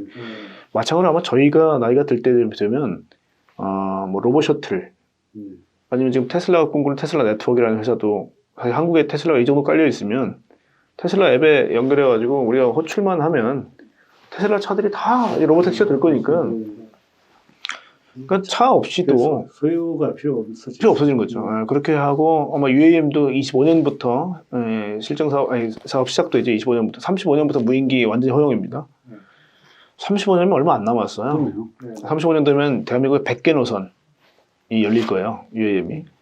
국토교통부에 이미 뭐 로드맵이 다 잘 나와 있습니다. 그렇죠. 그래서 35년 경비기도 이제 뭐 허용이 될 거죠. 파브라고 그래서 퍼스널 에어 베이클이라고 그래서 이번에 캐딜락이 파브를 내놨죠. 2명이 탈 수 있는 굉장히 럭셔리한 파브를 가지고 왔는데요. 그런 것도 아마 부자분들이라면 아마 욕심 좀 나실 것 같아요. 그래서 그런 시대가 올 겁니다. 그래서 우리가 뭐 이동을 못해서 뭐 설악산 같은 데는 진짜 금방 갈 것 같아요. 설악산 울릉도도 새로 지금 우리 뭐 잠실에서 뭐 그렇죠. 맞습니다. 벌써 다 허가가 뭐 다 돼 있는 것 같더라고요. 그래서 그때도 우리 경로 우대증이 만약 그런 것까지 공짜로 탈 수 있다면 대박이죠, 우리. 근데 그렇게는 안 해줄까요? 사실 좋은 시대에 살고 있는 건 맞습니다, 저희가. 마지막으로 모빌리티 산업에 정말 관심 있어 하는 정말 많은 개인 투자자분들한테 이 진짜 장기 투자에 딱 맞는 산업군인 것 같은데 좋은 한마디 해주신다면. 아까 처음 말씀드렸지만 모빌리티로 끝나지 않습니다. 로보타이제이션의 전초 단계입니다. 그래서 제일 중요한 거는 이제는 우리 해외 투자를 할 수 있기 때문에 뭐 애국심을 가지고 국내 투자하셔라라는 말씀을 드리긴 좀 어려워요. 그래서 이미 선두주자를 형성하고 있는 애들이 있어요. 특히 대한민국에서 지금 가장 투자를 많이 하는 게 테슬라 아닙니까? 테슬라가 아까도 얘기했지만 커넥티비티, 오토노머스, 쉐어드, 그 다음에 일렉트리피케이션에서 가장 선두주자고 이 컴바인이 됐어요. 융복합이 됐단 말이에요, 얘들은. 그러니까 사실 우리가 지금 현대자동차나 도요타나 폭스바겐이나 GM이 못하고 있는 거는 이 CASE가 별도로 놉니다, 지금. 융복합이 안 됐단 말이에요. 아까 말씀드렸던 소니하고 아이폰하고 차이입니다, 지금. 그냥 그룹군을 크게 한번 세 개 나눠보면 첫 번째 그룹은 좌초자산, 그 다음 내연기관 같이 없애야 될 대상이 없는 미래만 있는 기업들은 주성상 나가죠, 지금. 2년 동안 16배, 17배 올랐어요. 두 번째 그룹은 우리가 애정하고 있는 기존 우리 자동차들 중에 야 이거 안 되겠구나, 국민이 전환됐구나, 늦었지만 최대한 빨리 따라가자 라는 기업이 아까 얘기했던 현대, 폭스바겐, 도요타, GM 이 4개 그룹은 그래도 정신을 차렸어요. 다행입니다, 진짜. 그 다음 마지막 구는 쉽지 않아 보여요. 왜냐면 지금 그러니까 전기차 전용 플랫폼을 만들기도 자율주행을 하기도 너무 지금 재원도 그렇고 이미 코로나 때문에 이미 그렇게 상태가 됐거든요. 거기다 이미 부채 비율이나 이런 것들은 뭐 이자 보상 비율은 이미 예전에 유로존 리스크 때도 아마 기억나시겠지만 자동차가 만신창이가 된 데다가 국가에서 지원을 받으면서 연명하고 있었죠. 쉽지 않을 겁니다. 그래서 그렇게 본다면 사실은 저희는 굉장히 좋아요. 투자자 입장에서는 누구 하나 투자해놓고 나서 막 탈 필요가 없거든요. 일단은 제일 먼저 치고 나가는 점수를 계속 보고 있다가요. 이 선두주자하고 지금 말씀드렸지만 이 굉장한 중력 법칙을 받는, 즉 예전에 있는 이 레거시인 내연기관을 갖고 있는 업체들 중에 현대차처럼 어떻게든 빨리 턴으로 다 바뀌어 보려고 노력하는 업체들이 주가가 이제는 겨우 튀고 올라갔죠, 이렇게. 그러니까 전고점이 27만 원이 않습니까, 그죠? 27만 원이었는데 이게 6만 원까지 떨어졌다가 다시 이제 27만 갔던 거기 때문에 사실 차화정 때 온 거예요. 근데 LG화학 한번 보세요. 차화정 때 전고점 뚫고 한참 더 갔죠, 그죠? 그러니까 그렇게 생각하면 아까 얘기했던 모빌리티가 뒤늦게 따라가고 있습니다, 지금.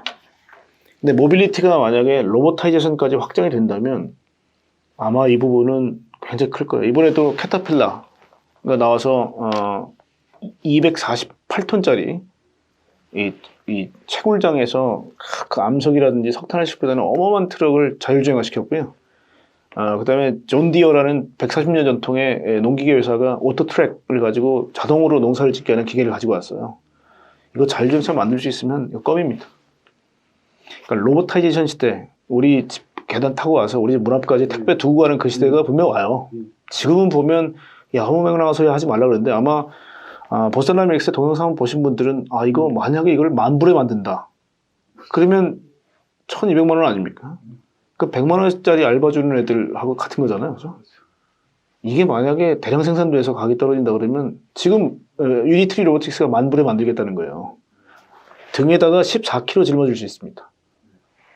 그러니까 엘리베이터 옥상에 내려가지고 그래서 현대 엘리베이터가 우리도 모빌리티 업체다 얘기했던 이유가 블록체인 4.0이 기계 대 저거예요. 교류예요. 그래서 아마 앞으로는 많은 이 택배 로봇들이 돌아다니거나 아니면 행랑 로봇이 각 아파트 단지마다 각 빌딩마다 있을 거예요. 그러면 슬램을 가지고 각 층의 레이어는 다 애들이 파악하고 있겠죠. 그러면 경비실에서 인수인계를 받아서 얘들이 자기들이 맡은 층에다 다 나눠주면 돼요. 아침에 녹즙 배달 아니면 뭐 택배 전부 다 가능하다는 거예요. 저는 거기에 더 플러스 방위 산업까지도 가능하다고 생각해요. 아, 그럼요. 그렇죠. 저게 왜냐하면 다 비적 전쟁도 이제 로봇으로 하는 시대가 그래서 나는 상당히 이게 보스턴 다이나믹스가 거기에도 충분히 활용될 수 있는 업체라고 생각을 하거든요. 그래서 이번에 보스턴 다이나믹스가 다른 나라에 인수되는 거는 미국에 불허했죠. 불허했고 현대자동차 그룹 내에서도 방위산업하는 위아라든지 로템은 지분 투자가 금지됐죠. 그러니까 그게 충분히 가능하겠더라고요. 제가 왜냐면 봐서. 원래 방산이에요 출신이. 예, 그렇더라고요. 그리고 뭐 이스라엘 같은 경우는 국방에 필요한 병력이 대한민국보다 훨씬 열이 있기 때문에 그들은 전투용 로봇이 굉장히 많죠. 스마트는 무인화라고 말씀드리지 않습니까? 그러니까 스마트 웨펀 굉장히 주목하셔야 됩니다. 왜냐하면 재래 무기는 못 이겨요. 왜냐하면 사람의 희생을 담보 안 해도 되거든요. 예. 저도 오래전부터 이런 걸 상상을 해왔는데, 솔직히, 근데 이렇게 우리나라 업체들은 왜 이런 거를 연구를 안 해? 그것도 많이 하긴 하더라 했었거든요.